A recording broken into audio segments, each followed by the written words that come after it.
Hello guys, welcome to Phoenix What If. So in this video, we will see, what if Naruto was reborn in Date alive and sealed a harem with Tohka, Kurumi, and Origami? If you enjoy these kinds of stories, don't forget to show us some love by hitting the like button and subscribing to the channel. Your support means the world to us. Now, let's start the story. Chapter 1. The Storm Child. The air in Tengu City went still. It was a unique brand of silence, born not of peace but of held breath. Every citizen over the age of 5 knew what it meant. The streetlights, still blazing in the late afternoon sun, flickered once.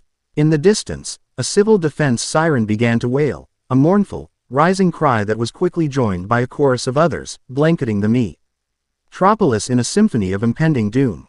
From his vantage point on the roof of a half-finished high-rise, Naruto Uzumaki felt it not as a sound, but as a pressure change in the world's very soul.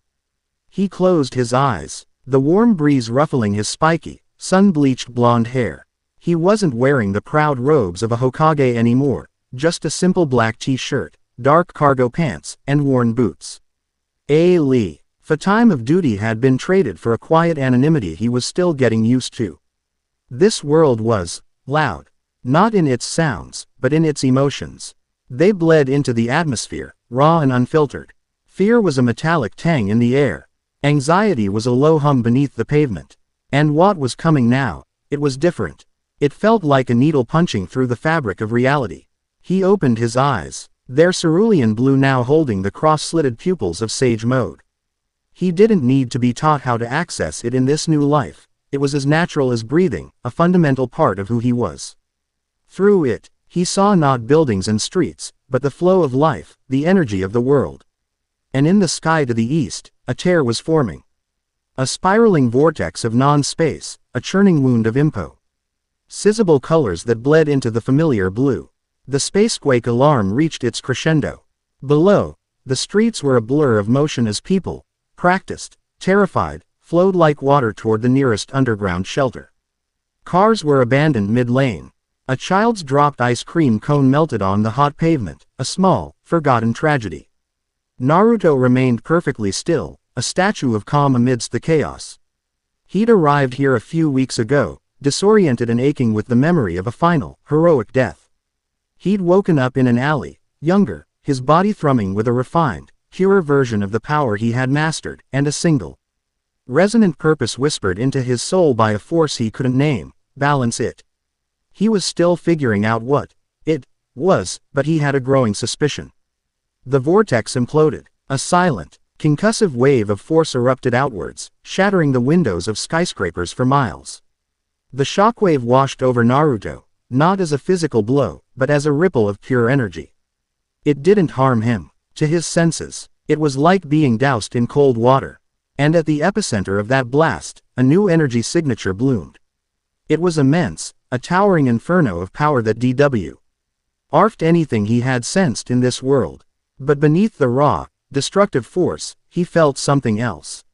Something fragile. Loneliness. A loneliness so profound it had its own gravity, pulling the world into its sorrow. And under that, a suffocating blanket of terror. It wasn't the signature of a monster. It was the signature of a lost, terrified child screaming into the void. He heard the screech of jet engines before he saw them. 5 figures, clad in stark white and green combat armor, descended from the sky like vengeful angels. They carried massive weapons, beam cannons, laser blades, missile pods, all aimed at the epicenter. The anti-spirit team, he'd seen them in action once before. They were precise, professional, and utterly out of their depth. Naruto pushed himself to his feet. His gaze locked on the crater that had once been a major intersection. He could let them handle it. He could stay hidden, continue his observations, and try to piece together the puzzle of this new existence. It was the logical, strategic choice, but the feeling emanating from that crater, that desperate, crushing solitude, it was an echo of a boy sitting alone on a swing set, ignored by a village that saw him as a demon. He'd sworn an oath, long ago in another life, that he would never let another child suffer that emptiness if he could help it. Some promises, it seemed, were eternal. Logic could go to hell. All units, confirm visual, target designated, princess, has manifested. Threat level. AAA. Permission to engage with lethal force is granted. The voice of Captain Ryoko Sakub was crisp and unwavering in Origami Tobichi's comms. On her tactical display, the spirit was a maelstrom of energy readings. To her naked eye, she was an ethereal, impossible figure. A young woman with long, dark purple hair and eyes the color of amethysts, seated on a colossal stone and crystal throne that floated amidst the wreckage. She wore an astral dress of regal purples and blacks, a suit of armor made of solidified magic, and in her hands, she held a broadsword so large it seemed to defy physics. Sandalphon, the demon-slaying sword. Engaging, Origami stated, her voice devoid of emotion. Her CR unit, a personalized combat rig named Camail, hummed around her. She raised her laser cannon, the targeting reticle shrinking to a pinpoint on the spirit's chest. She felt no pity, no hesitation. 5 years ago, a spirit's fire had stolen her parents, leaving her with nothing but a hollow chest and a singular, burning purpose, to eradicate every last one of them. This creature, this princess, was just another monster wearing a human face. The first volley came from the other AST members. A barrage of missiles and coherent light beams screamed toward the throne. For a moment, the spirit just sat there, her expression one of dazed confusion, as if she couldn't comprehend why the world was attacking her. Then the attacks hit, not her, but an invisible barrier of energy around her. They detonated in brilliant, silent flashes, the force of the explosion simply ceasing to exist a few feet from her body. The spirit's eyes widened, a flicker of fear crossing her face. She raised her free hand, and the air itself seemed to answer her. A wave of violet energy, raw and unfocused, erupted from her, not an attack, but a panicked shove. It slammed into one of the AST members, sending her spiraling out of control. Her unit sparking violently. All units, evasive maneuvers. Maintain distance, Kusakabe ordered, firing her own cannon. Origami ignored the order. Distance was for the cautious. She activated her thrusters, closing the gap at blinding speed, her laser blade, Noave, igniting with a sharp hiss. She saw the spirit's eyes track her, the fear hardening into a defensive glare. Die, Origami whispered, a prayer to her own vengeance. She swung the blade in a clean, vertical arc. The spirit met the attack not with skill, but with instinct. She brought Sandalphon up, the colossal blade moving with impossible grace. The sound of laser on divine steel was a deafening shriek. Origami was thrown back, her arm numb from the impact. The spirit's strength was absolute. From her throne, the spirit finally rose to her feet. The ground trembled. She pointed the tip of Sandalphon at the ruined earth, and a fissure of pure energy tore through the crater, racing toward the AST members. They scattered, but they were soldiers fighting a natural disaster. It was a battle they could not win. Situation is deteriorating. The AST's attacks are only increasing her Rarioku output. She's going to level the whole district. On the bridge of the airship Fraxinus, hidden from the world by a cloaking field, Katori Itsuka slammed her fist on the armrest of her command chair. Her red pigtails, tied with black ribbons, swayed with the motion. A Chupa Chup stick was clenched between her teeth, a pacifier for the fiery commander of Ratatosker. Shido's still in the shelter 3 blocks east, reported Kyuhei Kanazuki from the vice commander's seat, his tone unnervingly calm. ETA to deployment is 4 minutes. It might be too late by then. It's already too late, Katori snapped. Her eyes glued to the main screen. It showed a tactical map overlaid with dozens of frantic data streams. Her emotional state is in freefall. Fear, confusion, hostility, the parameters are all wrong. Even if Shido gets there, she's too agitated to listen. The plan was always the same. Isolate the spirit, send in her brother, Shido Itsuka, to talk to them, win their affection, and seal their power with a kiss. It was a ridiculous, absurd plan that, somehow, worked. But it relied on a delicate sequence of events, a window of opportunity. The AST's aggressive engagement had slammed that window shut. Commander, we have an anomaly, one of the bridge bunnies called out. A new energy signature just appeared on the battlefield. I don't know what it is. It's not a spirit, and it's not a wizard's realizer. On screen, Katori commanded. The view shifted to a live feed from a drone. The image was shaky, distorted by the sheer energy pouring off the spirit. But it was clear enough. A lone figure was walking into the crater. A young man with blonde hair, wearing civilian clothes. He was walking directly toward the enraged spirit, who was currently locked in a dead Y exchange of sword and laser with the ace of the asked, Origami Tobichi. Who the hell is that? Kotori breathed, leaning forward. Is he a civilian? Get him out of there. We can't. Another operator yelled. All teleport systems are unstable near the target. Then watch him die, Kanazuki murmured, a hint of morbid curiosity in his voice. The spirit, princess, seemed to notice the intruder. She disengaged from Origami with a powerful slash that sent the wizard tumbling, then turned her full attention to the approaching man. She raised her sword, her power coalescing around it, preparing to annihilate the fool who dared to walk into her domain. A wave of energy, visible as a shimmering distortion in the air, blasted toward him. On the bridge of the Fraxinus, everyone flinched. That was a kill shot. But it wasn't. The energy wave hit the man and vanished. It didn't explode. It didn't get deflected. It simply unraveled, like a thread being pulled from a tapestry, dissolving into nothingness a foot away from his body. The bridge went silent. Even Kanazuki's placid expression was gone, replaced by wide-eyed disbelief. The man didn't slow down. He just kept walking. Origami, recovering in midair, saw it happen. Her analytical mind raced, trying to process what she had just witnessed. It wasn't a standard territorial field. It wasn't any known defensive capability of a realizer. It was a nullification. An absolute one. The spirit, for the first time, looked truly bewildered. She swung her sword, not a focused beam, but a wide, horizontal arc of destruction that tore up the ground and sent a crescent of violet death racing toward the man. And again, the same result. The arc of energy washed over him and dissipated into harmless motes of light, like seafoam against a cliff. He didn't even raise a hand. He just kept walking, his expression calm, his eyes fixed on hers. What is he? Kotori whispered, the lollipop falling from her mouth and clattering on the floor. Naruto walked through the storm. The girl's power was incredible, a tempest of emotion given physical form. But it lacked intent. It was the desperate flailing of a drowning person, not the targeted malice of a killer. That was why it was so easy to disperse. His own energy, the life force of the planet refined through his very being, was an anchor of pure stability. Her chaotic power couldn't maintain its form in his presence. It was like trying to build a sandcastle in a hurricane, only he was the eye of the storm. He saw the asked wizard, the one with the blank, doll-like eyes, staring at him, her thrusters holding her aloft. He saw the other soldiers hanging back, their weapons lowered in confusion. He ignored them all. His focus was solely on the girl in the impossible dress. He stopped about 20 feet away from her. She was panting, her grip on the massive sword wavering. The raw power coming off her was enough to make the air feel thick and heavy, but the fear in her eyes was the most powerful thing in the crater. They're just scared, Naruto said, his voice carrying easily over the hum of ambient energy.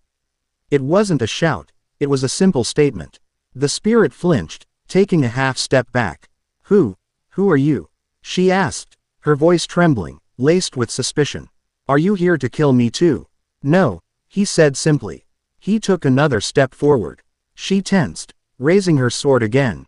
But there was less conviction in it now.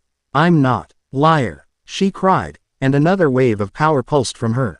It was weaker this time, more a psychic shove than a physical blow. It broke against his presence like a harmless wave. Why would I lie? Naruto asked, tilting his head. If I wanted to hurt you, I'd have done it already. Don't you think? That seemed to give her pause. Her amethyst eyes darted from him to her sword, to the wary-asked soldiers, then back to him. The logic, simple as it was undeniable. He was standing, unharmed, in the middle of her rage. He was either invincible, or he meant her no harm. Then what do you want? She asked, her voice smaller now. I want to know your name, he said. She stared at him, her brow furrowed in confusion. Name? I don't have one. Naruto's heart ached. No name, no identity, just a designation. Princesses, given to her by people who saw her as a phenomenon. Everyone has a name, he said softly. You just might not have found it yet. He took another step, then another. He was close now, Close enough to see the intricate, glowing lines that made up her astral dress, close enough to see the genuine confusion warring with her fear. "Stay back," she warned, but her voice lacked its earlier fire. "It's okay," he said, his voice a low, soothing balm. "You don't have to be afraid anymore. You're not a disaster. You're not a monster. You're just you." Each word was a key, unlocking another layer of her defensive shell. No one had ever spoken to her like this. They had only ever screamed, or shot at her, or run from her. This man, he was looking at her, not at the power she wielded. He stopped, now just an arm's length away. He slowly raised his hand, palm open, a gesture of peace. "I'm Naruto." She watched his hand, her eyes wide. She looked from his outstretched hand to his face. He wasn't smiling, not exactly. His expression was one of profound empathy, of a shared understanding that transcended words. What day is it?" she asked suddenly, the question seemingly coming from nowhere. Naruto blinked, but answered without hesitation. "It's April 10th. The 10th, she whispered, a flicker of something new in her eyes. A thought, an idea. "How about Tohka?" Naruto offered, the name coming to him as he spoke it. "For the 10th day, Yatogami Tohka." Tohka. She repeated the name, tasting it on her tongue. It felt right. It felt like hers. Tohka. A small, hesitant smile touched her lips for the first time. It was the most beautiful thing Naruto had ever seen. From the sky, Origami watched. Her fists clenched so tight her armored gauntlets creaked. The spirit was smiling. At this man, he had disarmed her with nothing but words. It was impossible. It defied every rule of engagement. Every piece of data she had ever compiled. Spirits were monsters. They were forces of destruction. They were not this confused, lonely girl who was now smiling at a mysterious man in the middle of a crater. Who was he? What was he? Her mind raced, discarding and forming theories at a rate that would have overloaded a supercomputer. He was an anomaly, an unknown variable, and an O.B. session began to bloom in the sterile soil of her heart. On the Fraxinus, the silence was absolute. He named her, an operator stammered. Katori's eyes were wide. This was their entire operational goal, the first step to a ceiling. And this stranger, this complete unknown, had accomplished it in under 3 minutes without any support, any script, any earpiece coaching. "Who is he?" she demanded to the air. "I want to know who he is, and I want to know now." Back in the crater, Tohka's smile faded slightly, a shadow of anxiety returning. "But my power, I can't control it. It hurts people." "I know," Naruto said. "And I can help with that." He stepped forward, closing the final gap between them. He didn't reach for her lips. That felt wrong. A violation. A cheap trick for a profound problem. Instead, he gently took her hand. It was small and soft beneath her armored gauntlet. Her power surged at his touch, a wild, untamed thing.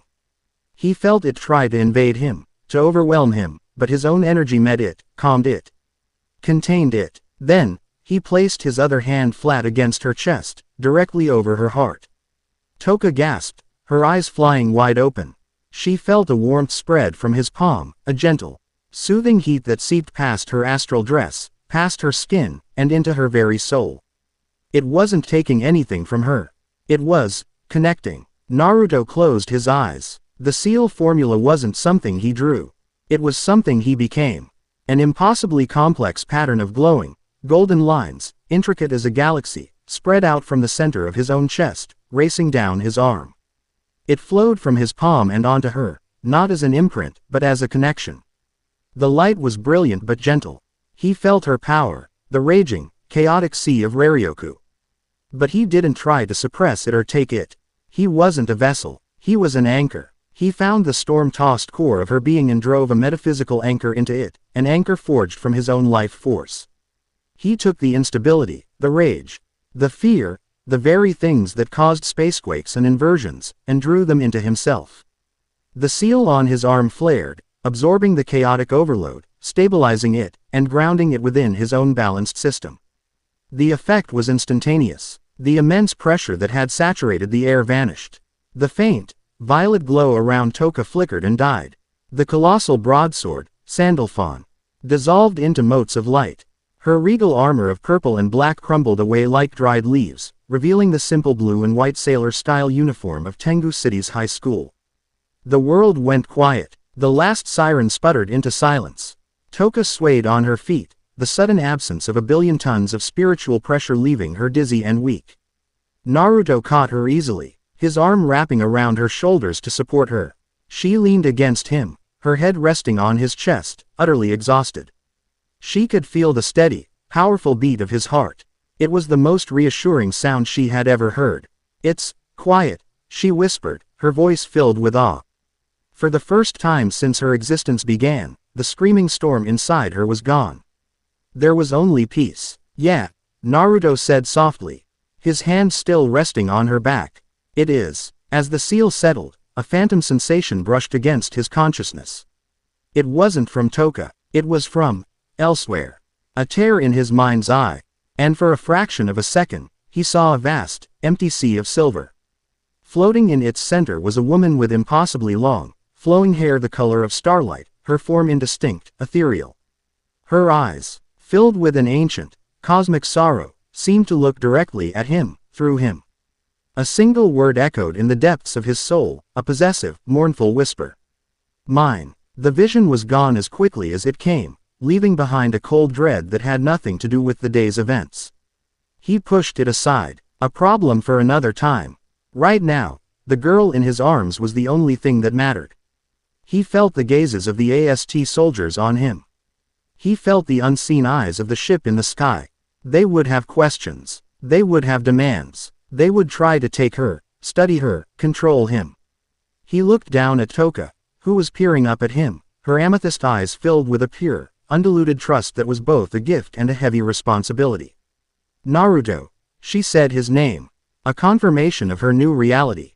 "I'm hungry." A genuine, warm smile finally broke across Naruto's face, chasing away the last shadows of the Hokage and revealing the boy who had once loved ramen more than life itself.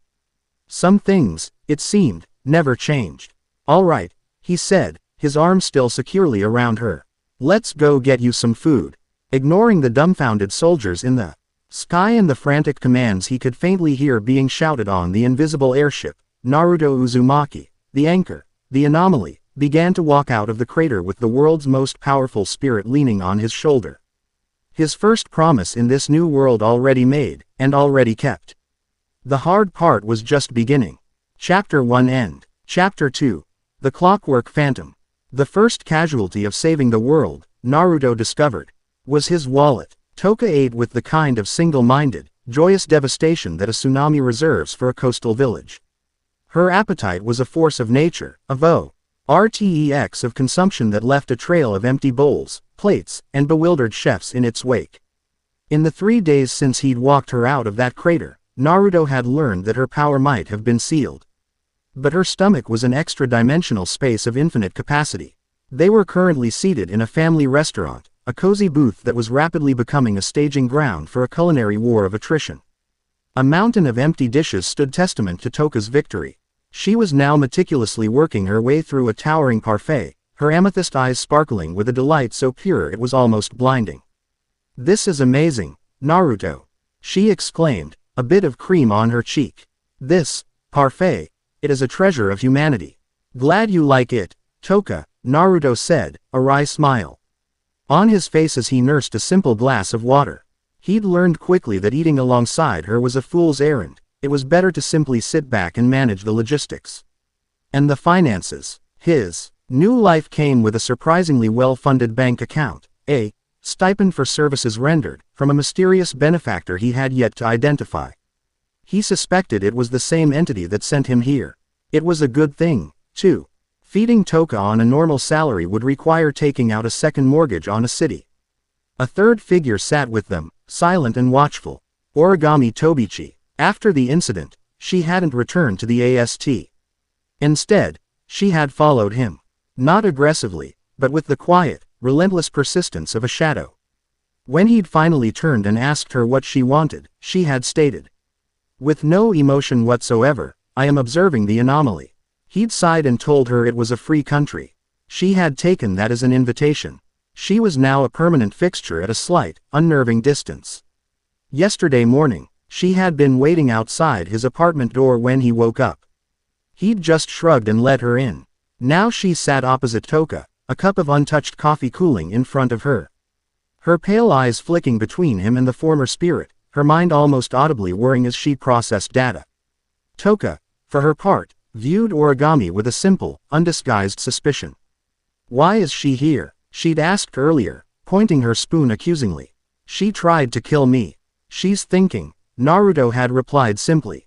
It was the truth. Origami was trapped in the wreckage of her former worldview, and she was trying to rebuild it around the impossible fact of him. He could feel the turmoil under her placid exterior. It was better to keep her close than to let that turmoil fester in the dark. So, what's the plan for today? Naruto asked, trying to draw his silent observer into the conversation. Origami's gaze snapped to his. My designation is Origami Tobichi. You may use it. Right, Origami. What's the plan? Observation and data acquisition, she stated flatly. Tohka scowled. She talks like one of those robot vacuums. Before Naruto could mediate, his phone buzzed. It was a burner, given to him by the same mysterious source as the money, with only one number programmed into it. A number he knew belonged to the commander of the flying ship, Fraxinus. He'd accepted it on the condition that they understood he didn't work for them. They could offer intel. He would decide what to do with it. He answered. What? Don't you know how to say hello? A sharp, feminine voice snapped. Kotori Itsuka. He could picture her perfectly. Small frame, big attitude, lollipop in her mouth. We have a problem. A big one. You always have a problem, Naruto replied, leaning back in the booth. Tohka paused, her spoon halfway to her mouth, sensing the shift in his tone. It's nightmare, Kotori said, her voice dropping the theatrical anger and adopting a genuinely tense edge. She's back. 3 victims in the last 48 hours. No spacequakes. Just bodies. Drained. Like desiccated husks. Naruto's eyes narrowed. He'd read the files Ratatosker had begrudgingly provided on the other known spirits. Most were chaotic, emotional forces of nature. But one was different. A predator. The worst of them, they called her. Kurumi Tokisaki. Where? He asked. That's the problem. It's not her usual pattern. It's not random. The victims, one was a low-level Yakuza enforcer. The other 2 were researchers.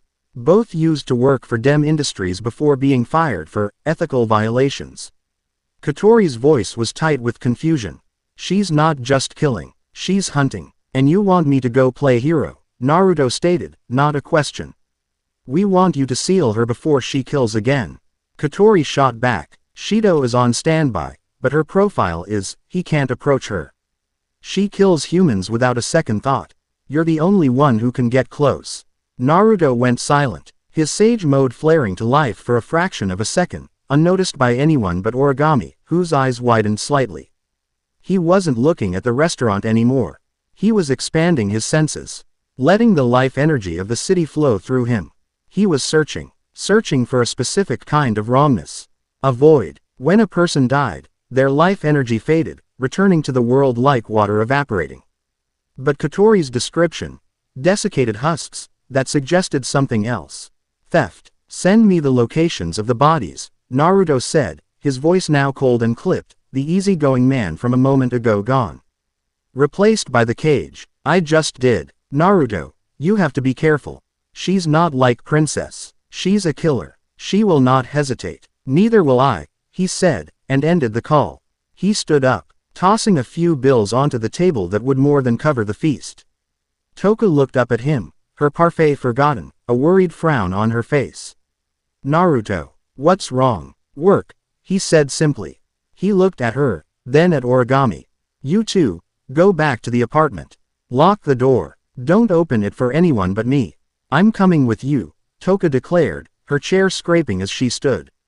I can help. I can fight. No, Naruto's voice was gentle but absolute. Your power, it's stable, but it's not settled. A real fight could push you over the edge. I can't risk that. Your job is to stay safe. That helps me the most. He placed a hand on her head, a simple, reassuring gesture. She visibly deflated, her desire to help warring with her trust in him. The trust won. She nodded reluctantly. He then looked at Origami. That goes for you too. No white and green suit. No flying around. Stay put. Origami simply stared at him for a long moment, then gave a single, curt nod. For the first time, it felt less like compliance and more like agreement. Good, Naruto said. He turned and walked out of the restaurant, the warmth of the afternoon sun doing nothing to chase the chill that had settled in his bones. A predator was loose in his new city. And it was time to go hunting. The first crime scene was an alleyway in the industrial district. The police had already come and gone, leaving a faint chalk outline and the sterile scent of chemical cleaners. To a normal person, it was just a dirty alley. To Naruto's sage mode, it was a place of deep desecration. He knelt, placing his palm flat on the pavement where the body had been. He closed his eyes and let his senses sink into the stone, into the memory of the place. He felt the echo of the victim's final moments. Fear, shock, and then, a sudden, hollow cold. It wasn't the fiery burn of an energy blast or the sharp pain of a blade. It was a terrifying, absolute subtraction. A feeling of being unwritten. And mixed with it, he sensed the lingering signature of the perpetrator. It was faint, like a ghost of a perfume. It felt of old leather, dried roses, and the cold, metallic precision of a ticking clock. There was power in it, yes. A power that felt ancient and vast, but it was laced with something else. An immeasurable, bone-deep weariness. The exhaustion of ages. He moved to the next location, a high-end apartment. The second victim, a former DEM scientist. The place was pristine, locked from the inside. The police had ruled it a sudden, unexplained medical anomaly. Naruto phased through the wall. A simple trick of localized chakra control he'd perfected long ago, and found the spot on the plush carpet where the man had died. He knelt again. The same feeling. The same cold subtraction. But here, the lingering scent of the killer was stronger. He could feel her presence, her ghost. He saw a flicker of a memory, not his own, but one impressed upon the very air. A girl in a crimson and black dress, like a gothic Lolita doll. A flintlock pistol in one hand, a musket in the other. And her face, one eye a startling red, the other a golden clock face, its hands ticking silently. But it was the pattern that struck him. The Yakuza enforcer had been a known human trafficker. This scientist, according to Katori's file, had specialized in unethical realizer experiments on captive subjects. The third victim, another scientist, had a similar black mark on his record. Kurumi Tokasaki wasn't on a random rampage. This was a culling. She was a vigilante, passing a dark sentence on those she deemed unworthy. Her methods were monstrous, but there was a twisted logic to them. A purpose, and that made her infinitely more dangerous, and more interesting, than a simple monster. He stood up, the final piece of the puzzle clicking into place. She wasn't just killing them. Katori said they were drained. His senses told him they were being consumed. She was taking something from them. Their life, their energy, time. A voice in his head whispered. The clock in her eye. The flintlock pistol. The name Ratatosker had for her angel, Zafkiel. The angel of time. She was stealing their time. But why? For what purpose? He had a theory. A terrible, audacious theory.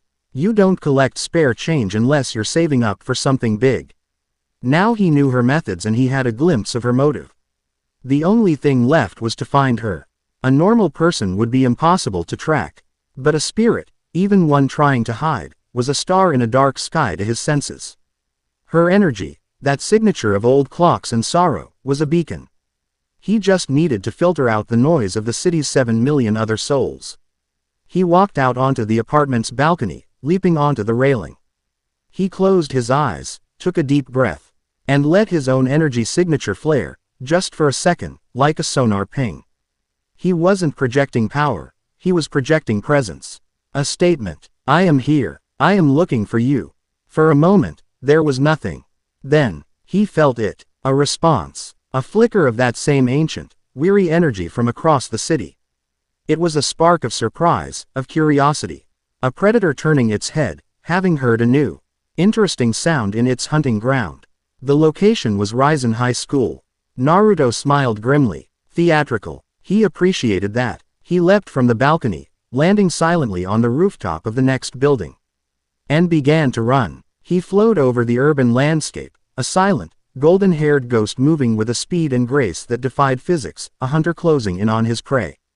Kurumi Tokasaki felt the probe. It wasn't the clumsy, technological scan of the AST or the ham-fisted spiritual sweep of the Fraxinus.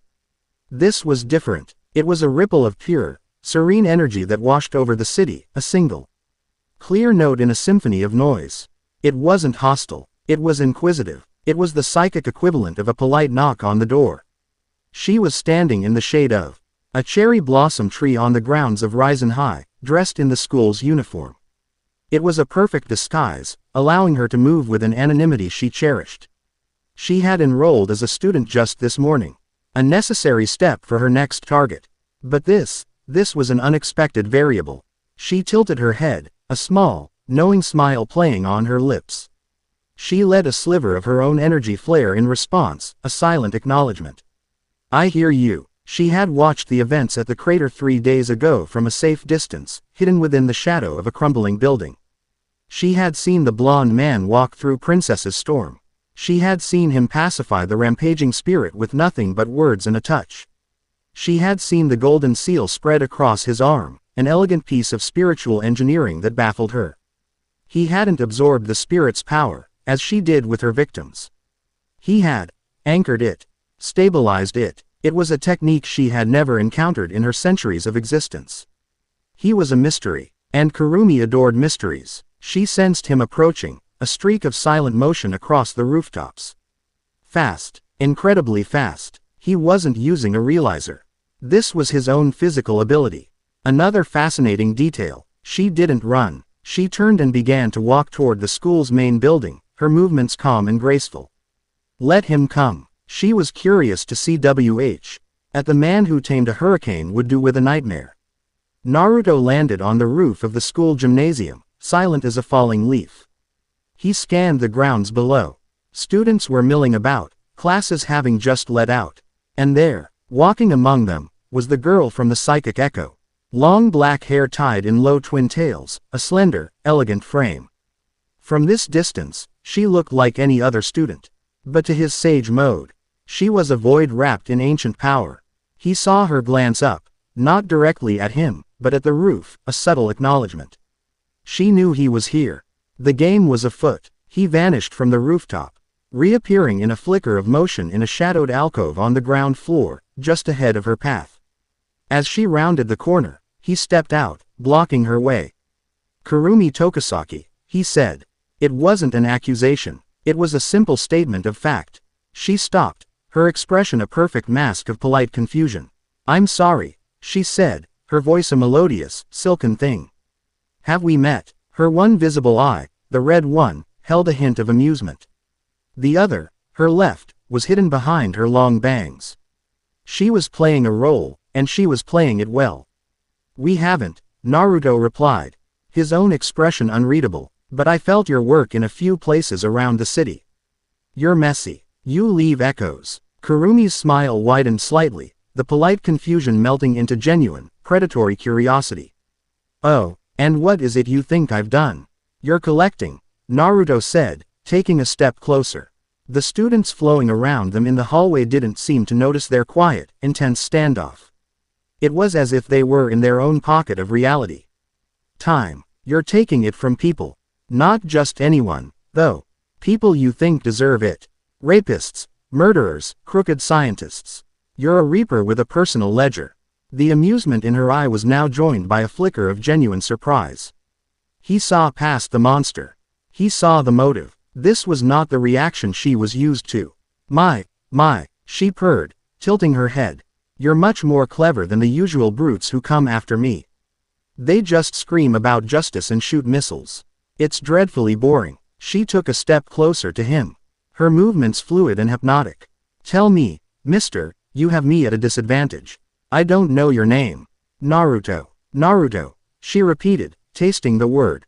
An unusual name. And you are an unusual man. You command the power of a spirit, but you are not one. You subdued princess without a weapon.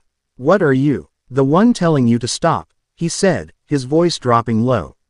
Whatever you're planning, the price is too high. The path you're on ends in only one place. Kurumi laughed, a light, tinkling sound that was utterly at odds with the ancient coldness in her soul. And you know this, do you? You, who have been in this world for what? A few weeks. Naruto didn't react to her knowing his secret. He'd expected it. I know that path better than you think. I've walked it myself. The one where you decide you're the only one who can bear the burden. The one where you're willing to sacrifice anything, anyone, for a goal you think is righteous. He met her gaze, his blue eyes holding the weight of 100 battles and 1,000 impossible choices. It doesn't work. It just leaves you alone in a world of ghosts.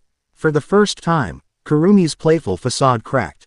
Just for a heartbeat, a flicker of profound, centuries-old pain showed in her eye before it was masked again. He had struck a nerve.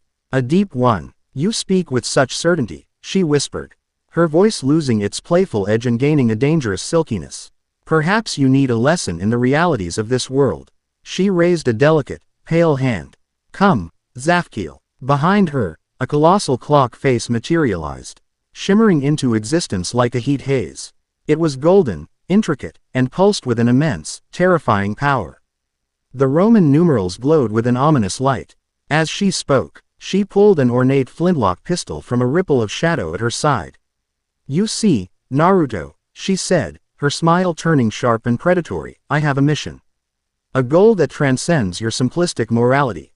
I need power. I need time. Enough to go back. Enough to find the origin of all our misery. The first spirit. She aimed the pistol not at him, but at the eye on the clock face behind her. And I will kill her. I will erase her from existence, and in doing so, prevent the birth of all spirits. No more spacequakes. No more suffering. No more girls like Princess or, like me. A world saved from the sins of its creation. Is that not a goal worth any price? She fired. The shot was silent. A sliver of shadow detached from the eye and flowed into her pistol. She then turned the gun, not on Naruto, but on a trio of bullies who were cornering another student further down the hall. Now, for a small demonstration, she murmured. Before Naruto could react, she moved. She wasn't just fast. She was absent from one spot and present in another. She appeared beside the lead bully, the pistol pressed to his temple. Time to be a hero, Naruto, she whispered, her voice echoing in his mind. Naruto moved, his body a blur of gold and black. He crossed the 50 feet between them in an instant, his hand reaching for her, his eyes blazing with sage power. But he wasn't fast enough. She pulled the trigger. The bullet, a dart of pure shadow, struck the bully. He froze, his eyes going wide with terror, not from the gun, but from the feeling. He began to age rapidly, his hair turning gray, his skin wrinkling. His body stooping. He wasn't being killed. He was being spent. Naruto's hand clamped down on Kurumi's wrist, his grip like steel. He didn't try to rip the gun away. He channeled a sliver of his calming, anchoring energy into her. Stop it. Kurumi gasped, stumbling back as if she'd been burned. The connection felt strange. It didn't hurt. It felt like a cool stream of water on a 1,000-year-old fire. It was intrusive, yet calming. The aging effect on the bully stopped. He was now a middle-aged man, confused and terrified, but alive. She stared at Naruto, her red eye wide with something that was not fear, but pure, analytical shock. What was that? What did you do? I'm giving you a choice, Naruto said, his voice dangerously quiet as he stood between her and the now panicked students. You can stop this. We can talk. Or I can make you stop. And I promise you, his cross-slitted pupils seemed to glow, you don't want me to make you stop. Kurumi stared at him, her mind racing. He hadn't attacked her. He hadn't even tried to disarm her. He'd neutralized her power with a touch. He was a complete unknown, a power that operated on principles she didn't understand. To fight him now, without knowing more, was foolish. And Kurumi Tokisaki was many things, but she was not a fool. Her predatory smile returned, though it was a little strained this time. My, so forceful. With a flick of her wrist, the pistol and the great clock behind her dissolved into shadow. She became, once again, just a girl in a school uniform. Very well, Naruto. You've piqued my interest. A talk, you say. It sounds far more entertaining than my other plans for the afternoon. She stepped back, melting into a nearby shadow, her form dissipating like smoke. Her voice echoed in the now empty hallway. Meet me on the roof of the department store downtown in 1 hour. Come alone. Don't be late. And then she was gone. Naruto stood alone, the scent of old clocks and ozone fading from the air. He glanced at the bully, now sitting on the floor, babbling in confusion about his sudden arthritis, and sighed. This was going to be a very long day. The roof of the Tengu department store was deserted, home only to air conditioning units and a sweeping view of the city. Naruto stood at the edge, looking out at the skyline, his arms crossed. He was patient. He'd learn. Patience waiting for enemies in stakeouts that lasted for weeks. An hour was nothing. He felt her arrive before he saw her. A pool of shadow deepened near the rooftop access door, and from it, she rose. She was no longer in a school uniform. She now wore her astral dress, the striking, multi-layered gown of crimson and black, her hair tied in its uneven twin tails. The clock in her left eye was fully visible, its golden hands ticking with a slow, deliberate rhythm. She was a vision of gothic beauty and absolute menace. You came, she stated, a flintlock pistol in one hand, a long musket in the other. I'm impressed. Most would have brought an army. Armies are for people who can't handle things themselves, Naruto said without turning. And you said to come alone. And you trusted me, she asked, a hint of genuine curiosity in her melodious voice. No, Naruto turned to face her, his expression serious. I trusted myself to handle you if you lied. Kurumi's smile was a slash of red in the fading light. I like you, Naruto. You're refreshingly honest. She began to circle him slowly, like a shark assessing its prey. So, let's talk. You disapprove of my methods. You believe my goal is flawed. Convince me. Tell me, what is your alternative? Shall I let these monsters you call humans continue to prey on the weak? Shall I let the first spirit remain a sleeping goddess whose dreams cause unending tragedy? Your friend, Tohka, she is happy now, yes.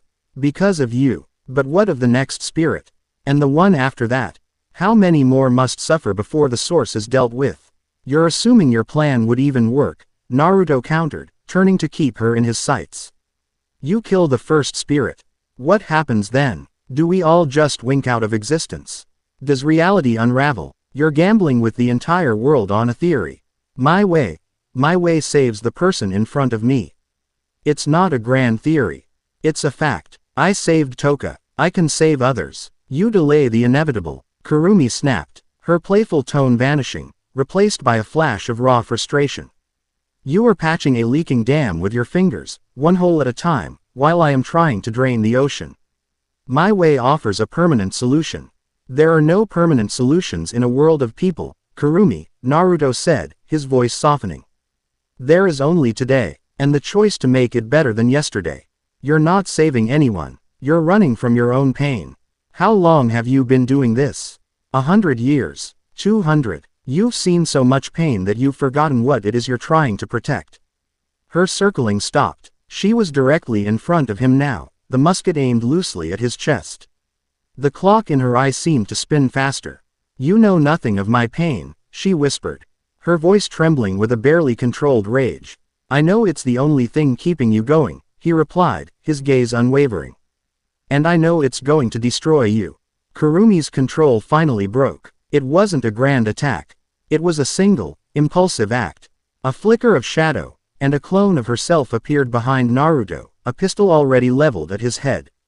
Clever words, the clone whispered in his ear. While the real Kurumi watched his face, her expression a mask of cold fury. Let's see how you handle this.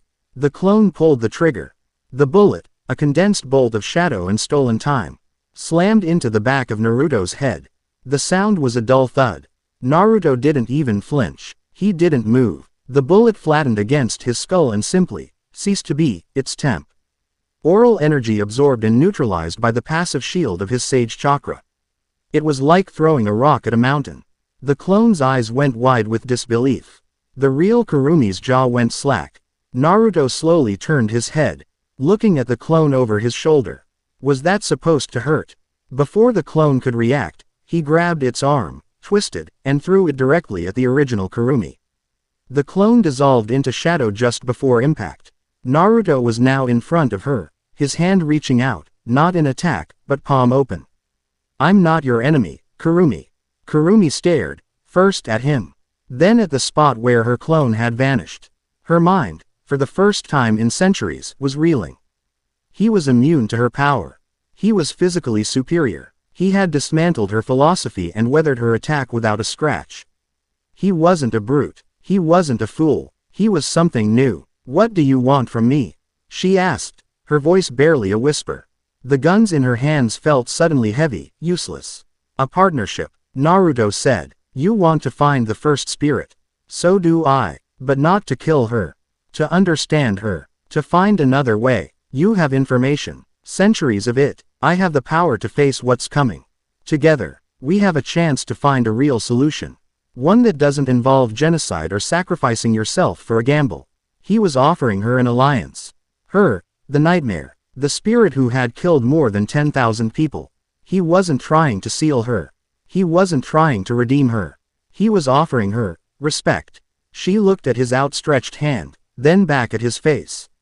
His eyes held no judgment, only a steady, unwavering resolve. It was terrifying, and for the first time in a very, very long time, it felt like hope. A slow, genuine smile spread across her face. It was not her predatory grin or her polite mask. It was something new, something real. A partnership, she mused, the word foreign on her tongue. She lowered her weapons, letting them dissolve into shadow. You are proposing a very dangerous game, Naruto Uzumaki. I'm good at dangerous games, he replied. She didn't take his hand. That would be too much, too soon. Instead, she took a step back, giving a small, elegant curtsy. Very well. I am intrigued. I will consider your offer. I will suspend my own activities, for now. We will work together. But be warned, her red eye gleamed. The moment I believe your path is failing, I will return to my own.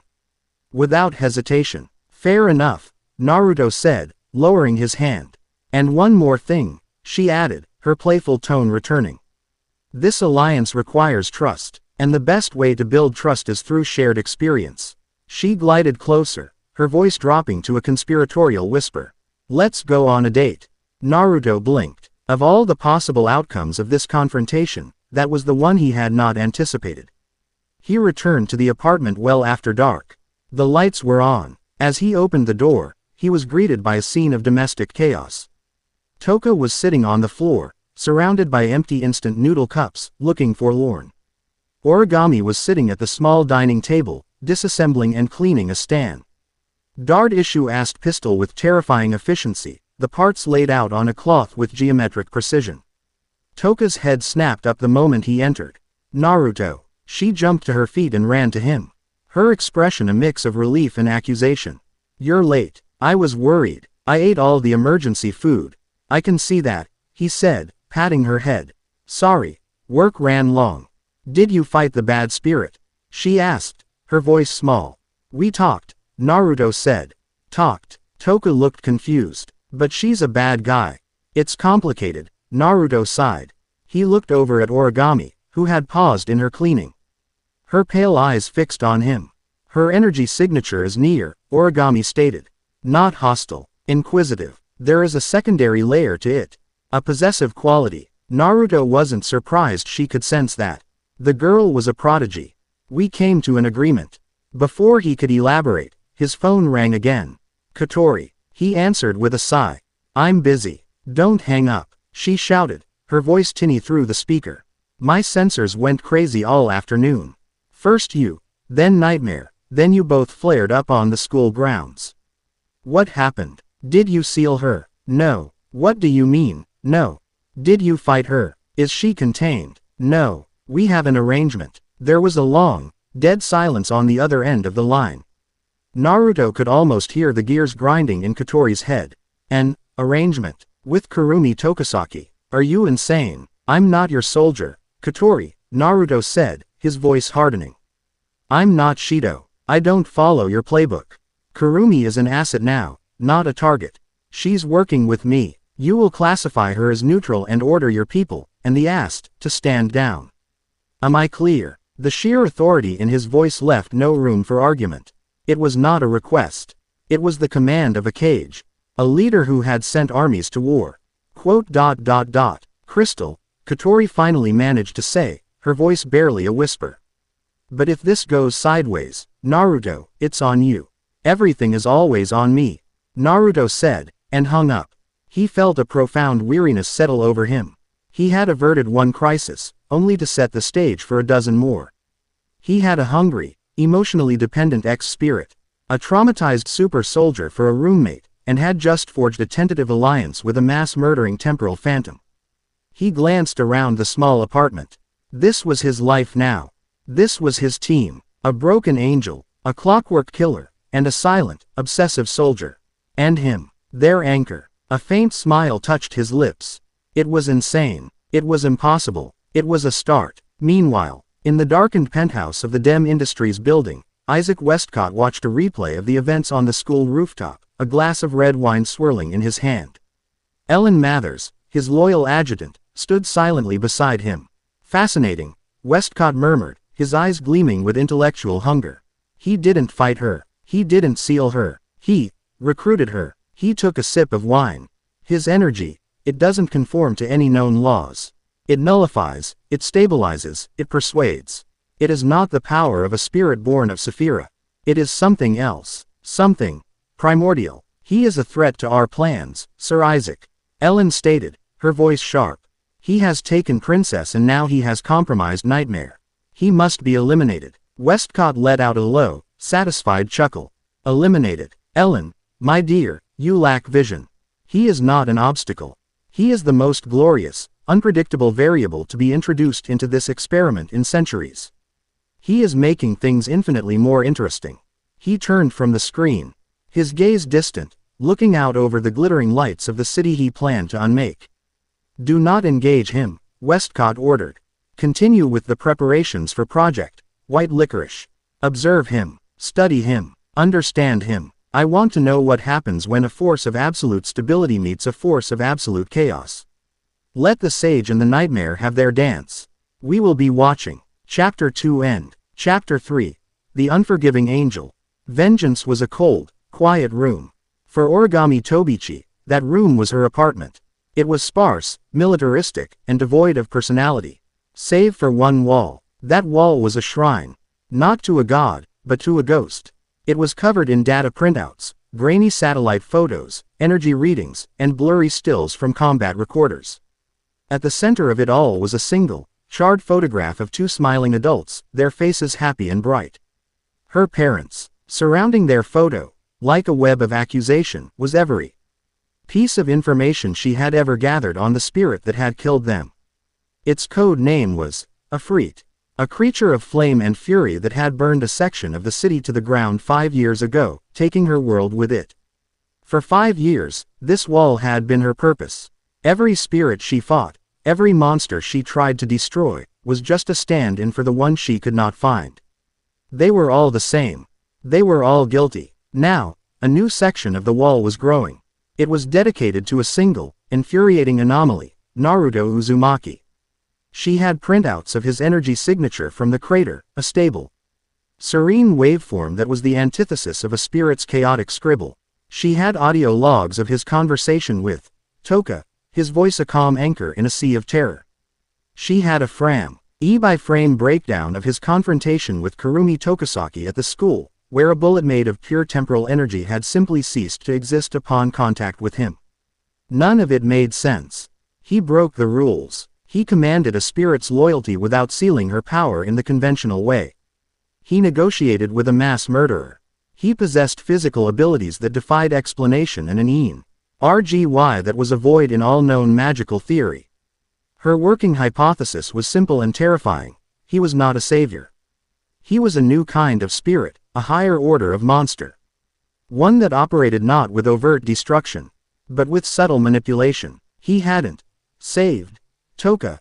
He had subjugated her, turning a walking natural disaster into a personal pet. He hadn't allied with Kurumi. He had formed a pact with another apex predator. He was gathering power, building a small army of monsters under his direct control. And the world was letting him. Ratatosker was enabling him. The AST was ordered to stand down. The thought sent a shiver of cold fury through her. They were all being fooled. Her phone buzzed. The caller ID was blocked, but she knew who it was. She answered, her voice flat. Tobichi. Master Sergeant Tobichi. A smooth, baritone voice replied. It was Sir Isaac Ray Parham Westcott, the managing director of DEM Industries. The man who supplied the AST with its best hardware. I trust you received my package. Origami glanced at a sleek, black case resting on her bed.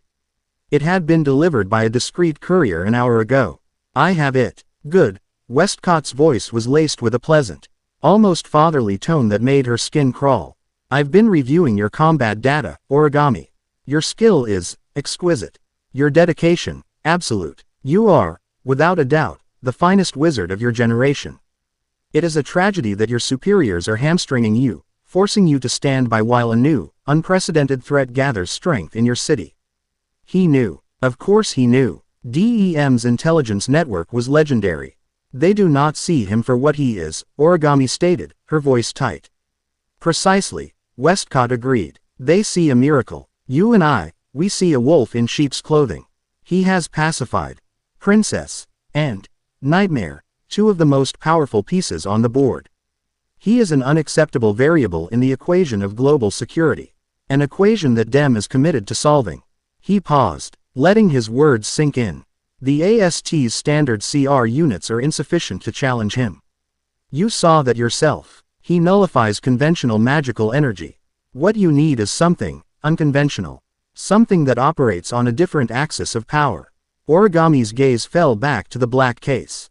Inside that case, Westcott continued, his voice a seductive whisper of power. As the next generation of realizer technology. Project White Licorice. It is an experimental combat unit, wired directly into the user's limbic system. It doesn't just respond to your will, it responds to your emotion. The stronger your conviction, the greater its power output. In the hands of a pilot with your focus, your singular drive, well, its potential is limitless. Origami's hand rested on the cool metal of the case. She knew what this was. DEM was not known for its altruism. This was a field test. She was the guinea pig. But she didn't care, if it gave her the power to expose Naruto for the monster he was. To finally eliminate the threat that everyone else was too blind to see, she would pay any price. There is, of course, a risk, Westcott added, his tone implying it was a mere formality. The emotional feedback loop can be intense. Unstable minds have not fared well. But you, Origami, your will is iron. I have every confidence you can master it. I can, she said, her voice a blade of certainty. I knew you would feel that way, Westcott sounded pleased. Consider it a gift, a tool for a true soldier, unburdened by bureaucracy. Show the world what happens. An unforgiving angel is given the sword she deserves. I will be watching with great interest. The line went dead. Origami didn't hesitate. She opened the case. Inside, nestled in black foam, were two bracelets and a choker. All made of a chalk white, almost ceramic-looking material, inscribed with glowing blue circuitry. It was minimalist, elegant, and radiated a low, hungry hum of power. She put them on. The moment the choker clicked into place around her neck, she gasped. It was like plunging into ice water. A torrent of data flooded her mind, schematics, weapon specs, power outputs. But it was more than that. She felt the unit connect to her, not just to her mind, but to the core of her being.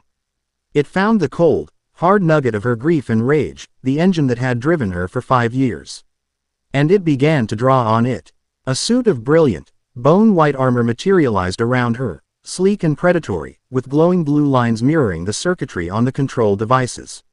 It felt less like a machine and more like a second skin. Power, raw and immense, coursed through her veins. It was intoxicating. She closed her eyes, and an image filled her mind. Naruto, standing with Tohka, a serene smile on his face. The casual domesticity of it was a profound insult to her parents' memory. He was protecting a spirit. He was consorting with monsters. He was guilty. Her eyes snapped open. On her tactical display, a tracking marker pinged. Naruto's phone. He was with Tohka, heading toward the city's central park. Perfect. A public space. There would be witnesses. No one would be able to deny what they saw. She would force the wolf to show its fangs. Engaging, she whispered to the empty room, her voice distorted by her new helmet's modulator, sounding cold and utterly inhuman. A sword of blinding white light materialized in her hand. She walked to her window, the glass dissolving into pixels at her approach, and launched into the sky, a white comet burning with the cold fire of righteous fury. The park was an oasis of green in the concrete heart of the city. Naruto had suggested the walk, mostly to get Tohka out of the apartment before she ate through the floorboards. She was reveling in the simple pleasures of the world with an infectious enthusiasm. The taste of crepe from a street vendor, the sight of children flying kites, the feel of grass under her shoes. "Naruto, look," she shouted, pointing at a flock of pigeons taking flight. "The birds are doing a spacequake." Naruto chuckled. "That's not a spacequake, Tohka. They're just flying. It is a beautiful flight," she said, her eyes shining.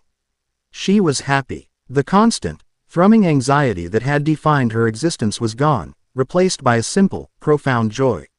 Seeing it made the constant vigilance, the uneasy alliances, and the looming threats feel worthwhile. He felt the spike of energy a full 10 seconds before it arrived. It wasn't the chaotic bloom of a spirit manifesting.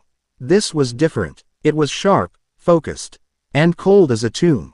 It was an energy signature he hadn't felt before, but it was wrapped around a mind he recognized. "Origami. Tohka, get behind me," he said, his voice instantly losing its warmth.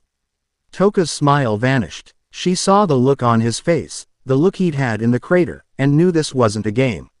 She immediately moved to stand behind him, her hands balling into fists. A streak of white light descended from the sky, landing with a deafening boom in the middle of the open field 100 yards away. The impact cracked the earth, sending a shower of dirt and grass into the air. When the dust settled, a figure stood there, clad in stark white armor that seemed to suck the very color from the air around it. It was angelic in form, but its presence felt demonic. "Spirit," the figure's voice crackled, metallic and distorted. "Your existence is a crime. Your protector is a charlatan. Today, judgment will be rendered." Tohka flinched at the sheer malice in the voice. A phantom echo of the terror she'd felt when the Ast first attacked her. "It's her," she whispered, her voice trembling. "The girl who tried to kill me. It's her." Naruto agreed, his eyes narrowed. "But something's wrong. Her power, it's been amplified. And it feels unstable." He could feel the rage pouring off her, a feedback loop of grief and power that was twisting her into something ugly. Westcott, he thought. This had the slimy fingerprints of Dem all over it. Naruto Uzumaki, Origami's helmeted gaze fixed on him. "You were an accomplice to monsters. A collaborator with forces that would destroy this world. Stand aside. My quarrel is with the spirit. Let me eliminate it, and you will be spared." "Not going to happen, Origami," Naruto said, his voice calm but hard as granite. He took a step forward, placing himself squarely between her and Tohka. "You're not thinking straight. That suit, whatever it is, it's messing with your head. Take it off. Let's talk." "There is nothing to talk about," Origami stated. "Only absolution." She raised her sword of light and charged. She moved with impossible speed, a white blur that crossed the 100 yards in the blink of an eye. The attack was a clean, vicious decapitating strike aimed at Tohka. Naruto didn't move to intercept. He didn't need to. He simply raised his hand. Origami's blade slammed into an invisible wall 5 feet in front of him. The sound was a discordant shriek of tortured energy. It was like striking a diamond with a sledgehammer. The blade stopped dead, its light flickering violently. Origami W. As thrown back by the sheer kinetic force of her own failed attack, her armored boots skidding across the grass. She stared, her internal sensors screaming with error messages. She had put almost a quarter of the unit's theoretical maximum power into that strike. It should have carved through a battleship. It hadn't even made him flinch. "This is your last chance, Origami," Naruto said, his voice echoing across the field. "Stand down." "Never," she hissed. Her armor flared, plates shifting and reconfiguring. Dozens of small, floating drones detached from her back, each one a miniature laser cannon. They swarmed into the air, surrounding Naruto and Tohka. "If one blade is not enough, 1,000 will be." She gave the mental command. Fire. A storm of coherent light descended from all directions. A cage of pure energy designed to overwhelm any defense through sheer volume. Tohka cried out, shielding her eyes. But Naruto remained still. He didn't erect a barrier. He didn't dodge. He simply let the storm break over him. And just like in the crater, the lasers didn't explode. They didn't reflect. As they entered the sphere of his influence, they unraveled, their energy dissipating into harmless, glittering particles. Like a sudden downpour of fireflies. It was a beautiful, silent, and utterly terrifying display of absolute negation. From a distance, hidden in the shadows of the woods bordering the park, Kurumi Tokisaki watched, a parasol in hand. A clone stood beside her. He's not even trying, the clone murmured in awe. Of course not, the real Kurumi said, a fascinated smile on her face. Why would he? This isn't a fight. This is a child having a tantrum. He's just letting her tire herself out. Origami watched the failure of her ultimate attack, and for the first time, a crack appeared in her iron conviction. Doubt. It was a foreign, poisonous feeling. This wasn't possible. No defense was this perfect. No power was this absolute. The suit felt it. The doubt. The feedback loop shrieked in her mind. More power. Need more emotion. Stronger. Hate harder. You see him, don't you? A voice whispered in her head. It was the suit, or the part of her that the suit had amplified. He protects the monster. He's smiling, laughing at you, at your pain, at your parents' memory. A primal scream of pure, undiluted rage tore from Origami's throat. I'll kill you. I'll kill you all. The white licorice unit responded. All the safety limiters blew out. The bone-white armor cracked, revealing a hellish, glowing red substructure.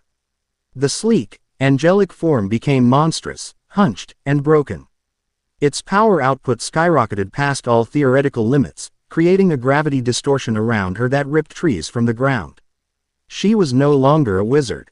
She was a rogue angel, burning herself out in a final, suicidal blaze of glory. This, Naruto realized, was the real danger. She wasn't a threat to him, but she was about to detonate with the force of a tactical nuke, taking half the city with her. Tohka, close your eyes, he said, his voice soft. He vanished. Not a blur of speed. One moment he was standing in front of Tohka, the next he was directly in front of the transformed Origami. His hand clamped firmly on her helmet. She was too lost in her rage to even register his presence. She just swung wildly, her claws of light tearing through the air. Naruto moved with her, a leaf in the wind. His grip on her head the only constant in the storm. He wasn't going to fight her. He wasn't going to seal her. She wasn't a spirit. Her power wasn't hers. It was a symptom. The disease was the grief that was eating her alive. He had to cure the disease. Be still, he commanded. He channeled his chakra, not the calming, anchoring energy he used on Tohka, but a sharp, focused, invasive tendril of his own consciousness. It pierced through the suit's feedback, through her rage, and plunged directly into her mind. Origami's world dissolved. The park, Naruto, the suit, it all vanished. She was standing in a street at night. A street she knew with a horrifying certainty. Flames licked the sides of buildings. The air was thick with smoke. In the distance, she could hear sirens. It was 5 years ago. She was a child again, small and terrified, running through the inferno, calling for her parents. And then she saw them. Across the street, they were waving at her, shouting for her to stay back. And she saw the source of the fire. A pillar of flame descended from the sky. It wasn't a freak. It was a person. A figure in white armor, floating in the air, wreathed in fire. Then, another figure appeared. A girl with long purple hair and an astral dress, who attacked the figure in white. A spirit fighting a spirit. Their battle was what was destroying the city. A blast of energy from their fight went wide. It arced through the sky, a beam of brilliant, destructive light, heading directly for her parents. No, whispered the child Origami. But it didn't hit them. At the last second, something intercepted it. A third figure, appearing in a flash. A woman in a skin-tight combat suit, surrounded by floating funnels of light. An asked wizard. The wizard too, the full force of the blast to protect her parents. But the resulting explosion was still immense. The shockwave threw her parents against a wall, and the debris from a collapsing building. Origami watched in third person, her adult mind screaming inside the memory. This wasn't what happened. She remembered a spirit, a pillar of flame, a monster. Then, the figure in white, the one who had been fighting the purple-haired spirit, turned. Its face was hidden by a helmet, but as it looked down at the devastation, at the bodies of her parents, a single, choked sob escaped it. The armor dissolved, revealing the face underneath. It was her own face. Older, scarred, crying. The past and the future crashed together in her mind. A paradox. A time loop. The spirit who caused the fire that killed our parents, was a future version of herself, gone back in time to try and prevent it, only to become its cause. The monster she had hunted for 5 years was her own ghost. The memory dissolved, but truth of it seared itself into her soul. Naruto wasn't showing her an illusion. He was forcing her to see the unfiltered, unprocessed memory that her traumatized child's mind had twisted into a simple narrative of a monster and a victim. The truth was messier. It was a tragedy of cosmic proportions. She was back in the park. She was on her knees, the monstrous white armor crumbling off her, dissolving into motes of light. The raw power vanished, leaving her weak and trembling in its wake. Naruto was kneeling in front of her, his hand no longer on her head, but resting gently on her shoulder. His expression was not one of triumph. It was one of deep, profound sorrow. For her, "It wasn't your fault," he said softly. "You were a child, and you were trying to save them. You just got lost in the grief. The dam broke." The cold, emotionless facade she had maintained for 5 years shattered into a million pieces. A single tear tracked a path through the grime on her cheek. Then another, and another. A choked, painful sob tore from her throat, the first sound of true grief she had allowed herself in half a decade. She collapsed forward, her strength gone, and wept into his shoulder, the sounds raw and animalistic. A symphony of purified pain. Naruto didn't speak. He just held her, one hand on her back, providing a solid, unmoving anchor in the storm of her sorrow. He wasn't taking her power. She had none of her own. He was doing something far more intimate, far more profound. He was taking her pain. A golden seal, different from the one he'd used on Tohka, spread across his back.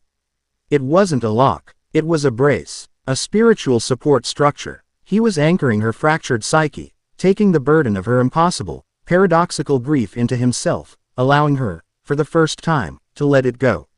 He was sealing her obsession, her hatred, her vengeance. He was giving her a chance to just be. Tohka watched from a distance, her hand over her mouth. She didn't understand what had happened. But she understood the emotion.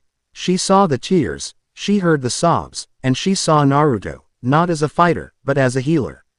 He wasn't just strong. He was kind. And in that moment, her simple devotion to him deepened into something far more complex and powerful.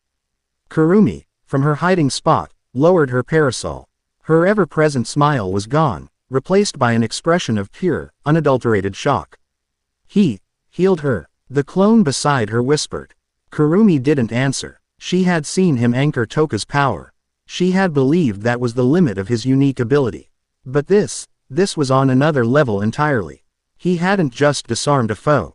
He had reached into the core of her soul and mended something that was fundamentally broken.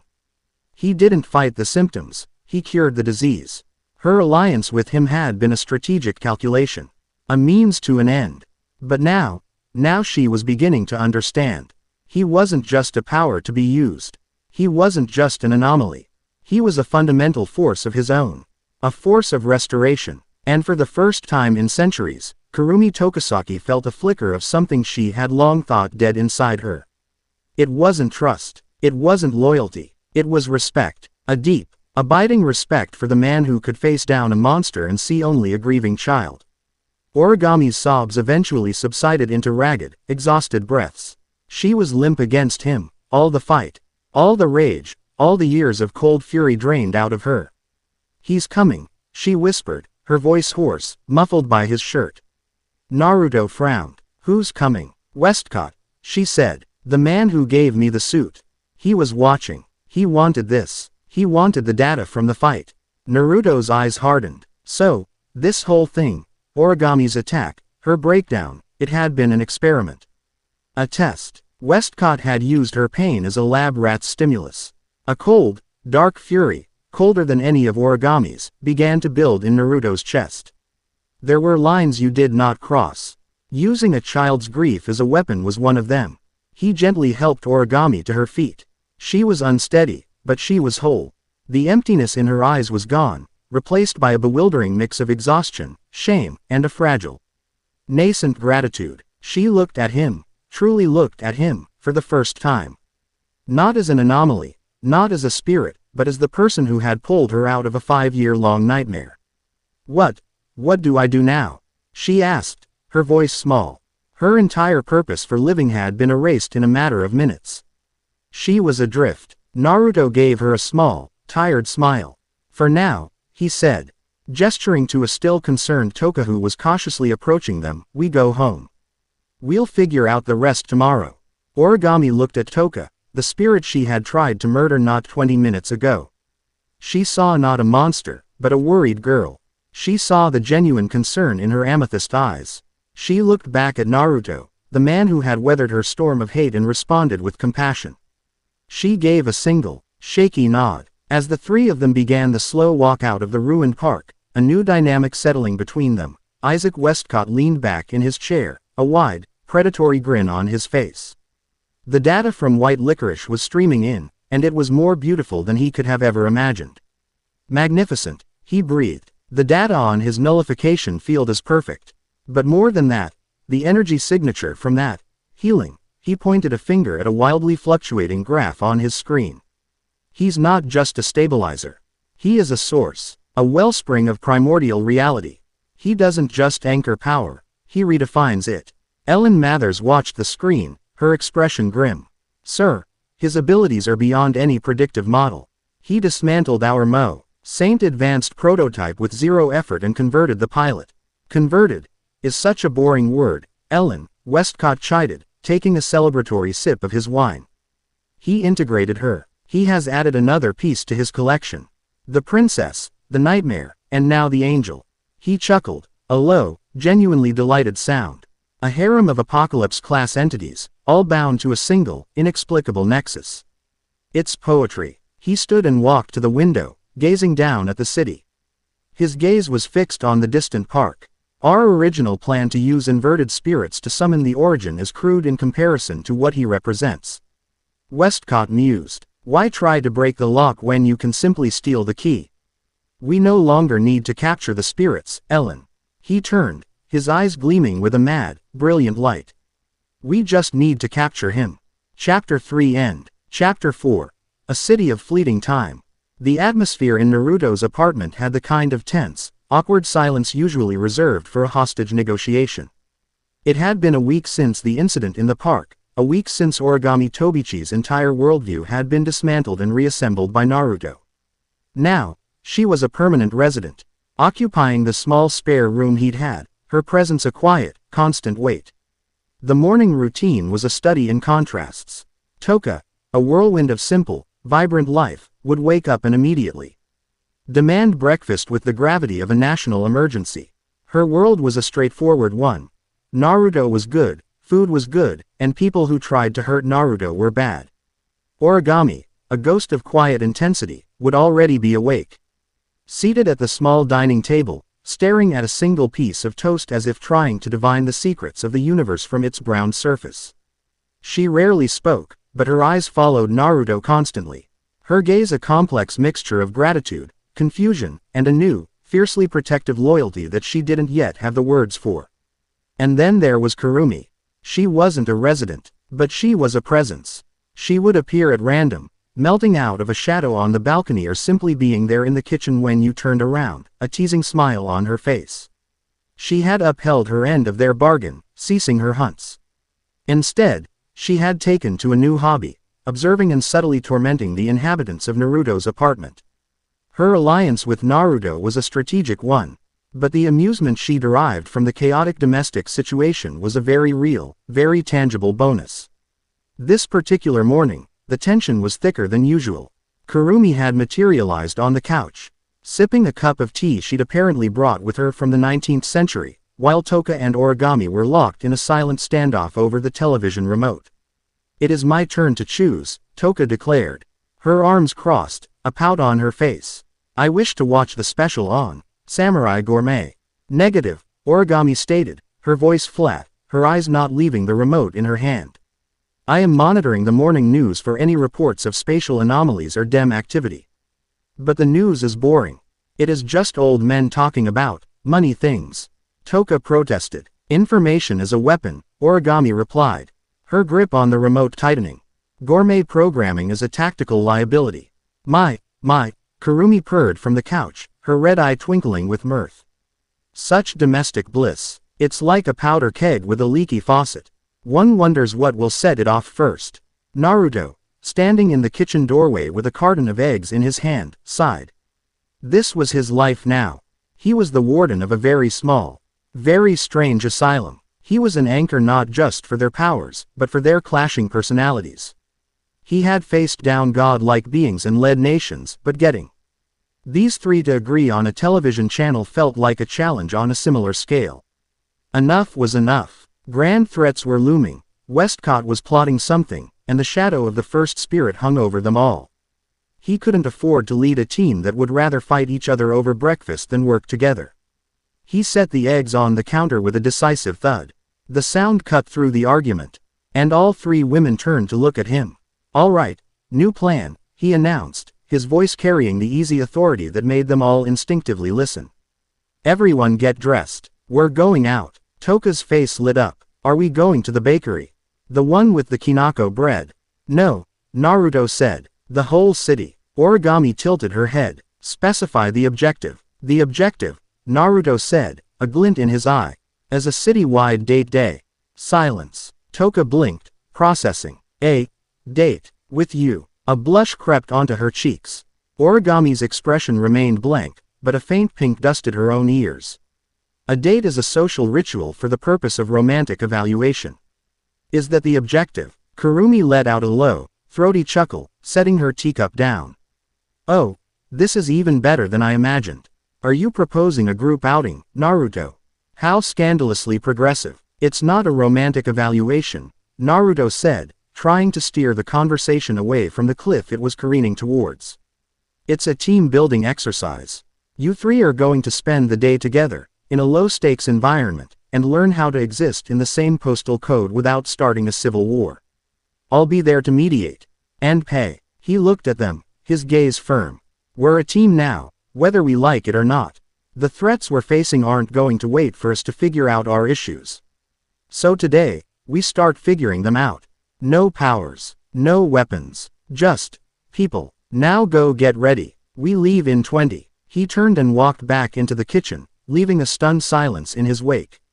Tohka was the first to break it, a huge, radiant smile spreading across her face. A date with Naruto. Origami stood, her expression thoughtful. A mandatory social integration exercise. Understood. She placed the remote on the table and walked stiffly to her room. Kurumi's smile was wolfish. Oh, I wouldn't miss this for all the time in the world. She dissolved into her shadow, her parting whisper echoing in the room. I'll meet you there. Do try to wear something nice. The first stop was, by Tohka's non-negotiable demand, the shopping district's main street, famous for its food stalls. As a sensory overload of sizzling takoyaki, sweet-smelling crepes, and savory dango. Tohka was in heaven, a child in a candy store the size of a city block. She dragged Naruto from one stall to the next, her joy a bright, infectious beacon. Naruto, try this, it's an okonomiyaki, she'd exclaim, holding up a piece on a stick. It's good, Tohka, he'd say, taking a bite. Origami trailed a few feet behind them, a silent, watchful bodyguard. She wasn't eating. She was scanning the crowd, her eyes missing nothing, her body language coiled and ready for a threat that wasn't there. She looked profoundly out of place. A soldier on leave who couldn't remember how to be anything else. Kurumi was a different story. She had changed into a stylish black sundress, a wide-brimmed hat shading her face. Looking for all the world like a fashionable young woman out for a day of shopping. She walked with a lazy, elegant grace, occasionally making a dry comment that only Naruto could hear. She's Catalo. Jing every potential exit and sniper's nest, You know, Kurumi murmured, nodding toward Origami. You can take the girl out of the AST. Give her time, Naruto said, his voice low as he paid for another one of Tohka's snacks. He saw Origami staring at a stall selling small, cute animal-themed keychains.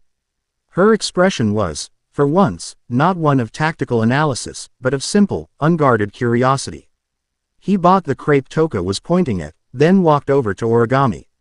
See something you like? He asked gently. She flinched, startled out of her reverie.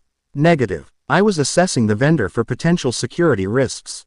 Naruto smiled, a small, knowing smile. Right, security risks. He looked at the keychains. A small, white rabbit with unnervingly large eyes seemed to be the focus of her assessment. Without another word, he bought it and pressed it into her hand. For your data acquisition. Origami stared at the small, fluffy object in her palm. Her fingers closed around it slowly. It was a completely illogical, inefficient object. It served no purpose. She looked up at Naruto, a flicker of some new, unidentifiable emotion in her eyes. Acknowledged, she whispered, and slipped the keychain into her pocket. The group moved on, a strange, four-person constellation orbiting Naruto. Their next stop was an arcade, filled with the cacophony of electronic music and flashing lights. Tohka, predictably, was drawn to the crane games, her determination to win a large stuffed animal escalating with every failed attempt. It mocks me, she declared, glaring at a plush seal that had just slipped from the claw for the 5th time. This machine is an agent of Dem. Naruto handed her another coin. Just a little more to the left this time. While Tohka waged war against the laws of physics, Naruto found Kurumi observing a high-speed racing game, a contemplative look on her face. Never had much time for games, she said as he approached. There was always a war to fight, a target to hunt, a timeline to correct. There's time now, Naruto said. He gestured to the two-player machine. One race. Winner gets bragging rights. Kurumi's lips curved into a sly smile. You're on. What followed was a surprisingly intense battle. Kurumi, a novice, drove with a cold, ruthless precision, attempting to run him off the road at every turn. Naruto, relying on instinct and reflexes honed in 1,000 real-life battles, drove with a chaotic, unpredictable flair. In the end, he won by a hair, his virtual car crossing the finish line just as she tried to sideswipe him into a wall. It seems your luck holds, Naruto, she said, her voice smooth, but her red eye held a spark of genuine competitive fire. For now, skill, not luck, he corrected, grinning. Their banter was interrupted by a loud cheer. They turned to see Origami standing in front of a shooting gallery game. The scoreboard was lit up with a new high score, one that had broken the machine's theoretical maximum. She held the plastic light gun with the two-handed grip of a professional marksman, an empty expression on her face, while a small crowd of onlookers stared in awe. All targets neutralized, she stated to no one in particular, placing the gun back in its holster with meticulous care. Tohka, having finally won her plush seal, ran over. Wow, Origami, you were amazing. Like, bang, bang, bang. She mimed shooting a gun. Her previous animosity forgotten in the face of sheer, undeniable coolness. Origami looked at Tohka, then at the high score, a flicker of something almost like pride in her eyes. It was a small moment. A tiny crack in the ice, but it was there. They were talking. They weren't fighting. It was working. As the sun began to set, casting long shadows across the city, Naruto led them to a quieter place, a small, hidden shrine on a hill overlooking the city. The noise of the metropolis was a distant hum here. Tohka was quiet now, happily clutching her prize. Origami stood by the railing, staring out at the view. The rabbit keychain now attached to her phone. Kurumi leaned against an ancient stone lantern, her expression unreadable. The forced proximity of the day had worn down their sharpest edges, leaving a tired, fragile kind of peace. Naruto bought 4 omikuji, paper fortunes, from the shrine's stall. He handed one to each of them. Tohka unfolded hers with excitement. It says, "Great blessing." It says, "The one you wait for is near, and your wish will be granted." She beamed at Naruto. "My wish is for more kinako bread." Origami unfolded hers with delicate precision. She read it, her expression unchanging. She didn't say what it was, but she carefully folded it back up and tucked it into her pocket alongside the keychain. Kurumi accepted hers with a wry smile. Fortune-telling. How quaint. Let's see what fate has in store for the girl who has spat in its eye for centuries. She opened it, read it, and then laughed. A genuine, unrestrained laugh that echoed in the quiet shrine. Oh, this is perfect. It says, a journey with an unexpected companion will lead to a new beginning. How delightfully on the nose. Naruto opened his own. It was simple. He anchor holds fast in the coming storm. He tucked it away. He had spent the day observing them, mediating, but also reaffirming his individual connection with each. He had shared in Tohka's simple joy, indulging her whims and making her feel safe and cherished. He had challenged Kurumi's cynical worldview with a simple game, treating her not as a monster, but as a rival, a peer. And he had given Origami a small, simple gift. A moment of normalcy that acknowledged her as a person, not just a soldier. It's getting late, he said. We should head back. As they turned to leave, his sage mode screamed. It wasn't a spirit, it wasn't a wizard, it was something else. Cold, mechanical, soulless. From the shadows of the surrounding woods, figures emerged. Dozens of them. They were humanoid robots, 7 feet tall, with sleek black armor and glowing red mono eyes. They moved with an unsettling, insect-like quickness, their metal feet making no sound on the soft earth. One of them raised an arm, which shifted and reformed into a high-caliber cannon. Bandersnatch units, Origami identified them instantly, her body dropping into a combat stance. Dem's autonomous infantry, top of the line. So, Westcott grew impatient. Kurumi murmured, her playful demeanor vanishing, replaced by a cold, deadly stillness. And here I am without my astral dress. How inconvenient. A red light on the lead Bandersnatch's head blinked. A synthesized voice, cold and robotic, echoed through the shrine. Primary target. Naruto Uzumaki. Sub-targets. Spirit, Princess, Spirit, Nightmare. Capture, do not destroy. Execute. In perfect unison, 100 cannons aimed at Naruto. So much for a low-stakes day, Naruto muttered. He turned to the girls. Tohka, stay behind me. Origami, left flank. Kurumi, right. Disrupt, disable, but no killing. We don't know if these things are remotely piloted. Take out their legs and weapons. There was no hesitation, no argument. The shared experience of the day, as fragile as it was, had forged a sliver of battlefield instinct between them. Tohka, despite her fear, nodded and stood firm behind Naruto, her plush seal held like a shield. She knew her role was to be protected, to not let her volatile power become a liability. Origami moved, a blur of motion. She had no CR unit, but years of AST training had made her body a weapon. She snatched a thick, fallen branch from the ground, holding it like a quarterstaff. Kurumi smiled, a true predator's smile. A small, ornate pistol appeared in her hand from a ripple of shadow. Just disabling them. You take all the fun out of it, Naruto. She didn't have her full power, but she was never truly unarmed. The Bandersnatch units opened fire. A volley of high-explosive rounds tore through the air. Naruto stepped forward. He didn't erect a grand barrier. He simply moved. He became a whirlwind of motion, his hands a blur as he slapped the shells out of the air, redirecting them into the ground or into each other, where they detonated in harmless flashes of light. It was taijutsu on a level they had never witnessed, a dance of effortless, perfect defense. While he held the line, his team went to work. Origami was a ghost of precision. She moved through the robots' ranks, her branch a blur. A sharp crack to a knee joint. A powerful thrust to a weapon mount.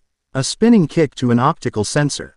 She wasn't destroying them. She was dismantling them with the cold efficiency of a surgeon. A robot would raise its cannon, and she would already be there, its leg joint shattered, causing it to crash to the ground, inert. Kurumi was a phantom of chaos. She didn't engage directly. She used her pistol to fire small, hard light bullets of pure shadow. They weren't her time-stealing rounds, they were simply kinetic force. She was an impossible sharpshooter. A bullet would ricochet off a tree and strike a robot's elbow joint. Another would hit the ground and bounce up, shattering a unit's camera eye. She moved through the shadows, a constant, harassing presence that sowed confusion, her laughter echoing as robots spun in circles, trying to track the source of the attacks. The fight was clumsy, uncoordinated. Origami's precise strikes sometimes got in the way of Kurumi's chaotic ricochets. Naruto, holding the center, had to occasionally move to block a stray shot that got past one of them. But it was working. They were a three-pronged weapon, each covering the other's weaknesses. Naruto was the unbreakable shield. Origami was the scalpel. Kurumi was the disruption. In under 2 minutes, the entire squad of advanced DEM robots was a field of twitching, disabled scrap metal. Not a single one was destroyed, but none of them were functional. Naruto stood in the center of the wreckage, dusting off his hands. He looked at his team. Origami was panting slightly, leaning on her branch, her eyes alight with a combat focus he recognized. Kurumi holstered her pistol with a flourish, a satisfied smirk on her face. Tohka peeked out from behind him, her eyes wide with awe. "See," Naruto said, a grin spreading across his face. Team-building exercise. The moment of triumph was broken by a soft beeping. Origami's eyes widened. It's a self-destruct sequence. They're going to blow. Naruto's grin didn't falter. He simply clapped his hands together. No, they're not. He slammed his palms on the ground. A massive, golden seal formula, more complex and powerful than any they had seen before, spread out from him in a wave of light, washing over the entire shrine. It pulsed once, a deep, resonant hum. Every disabled robot sparked, and then went dark, their power cores completely and utterly drained. The beeping stopped. Silence returned to the hilltop shrine. Tohka finally let out the breath she was holding. You were all amazing." Origami looked from the disabled robots to Kurumi, who gave her a mock salute. A flicker of mutual respect, born in the heat of combat, passed between them. They were still rivals, still opposites, but for a moment, they had been partners. As they finally started for home, the adrenaline fading, Kurumi fell into step beside Naruto. Her expression was more serious now. "That was a probe," she said, her voice low. "A test. Westcott was measuring our combat effectiveness as a unit. And your capabilities without a spirit's power to anchor."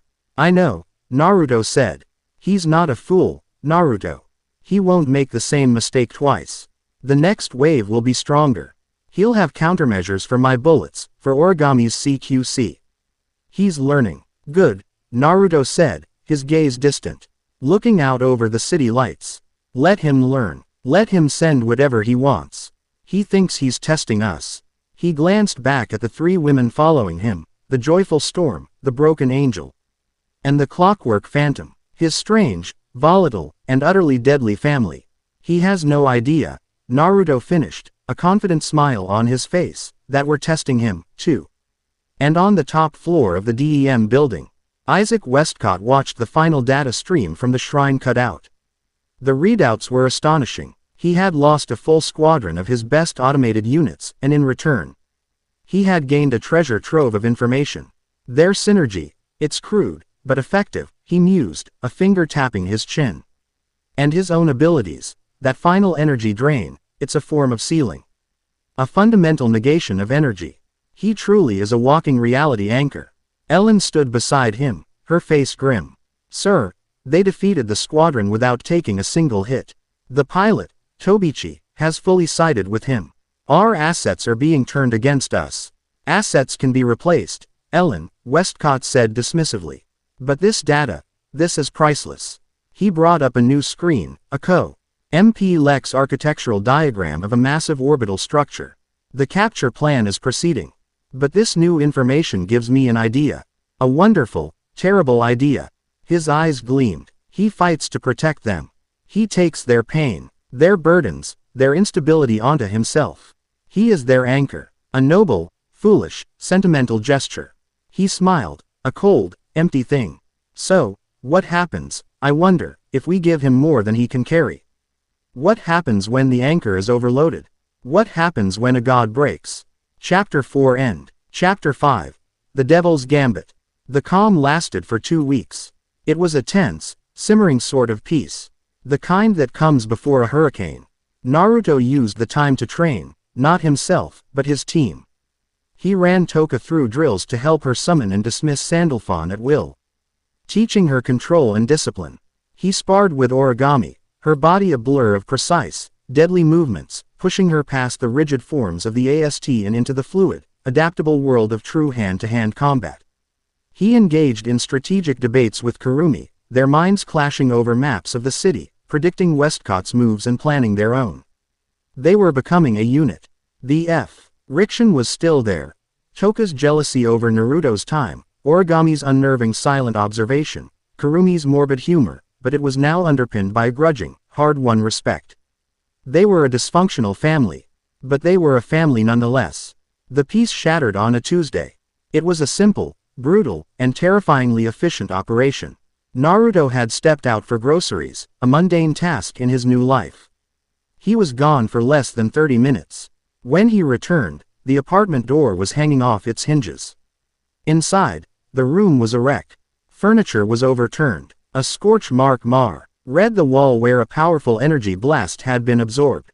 Origami was on the floor, groaning, a strange metallic collar sparking around her neck, temporarily disabling her nervous system. Kurumi was leaning against the far wall, blood trickling from the corner of her mouth, her shadow powers flickering weakly.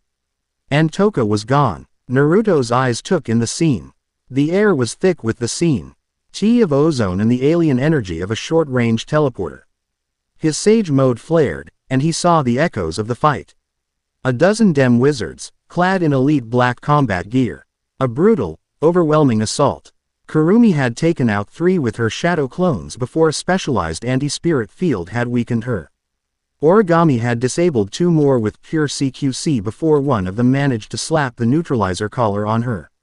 They had fought hard. They had fought together. But they had been outnumbered and outgunned.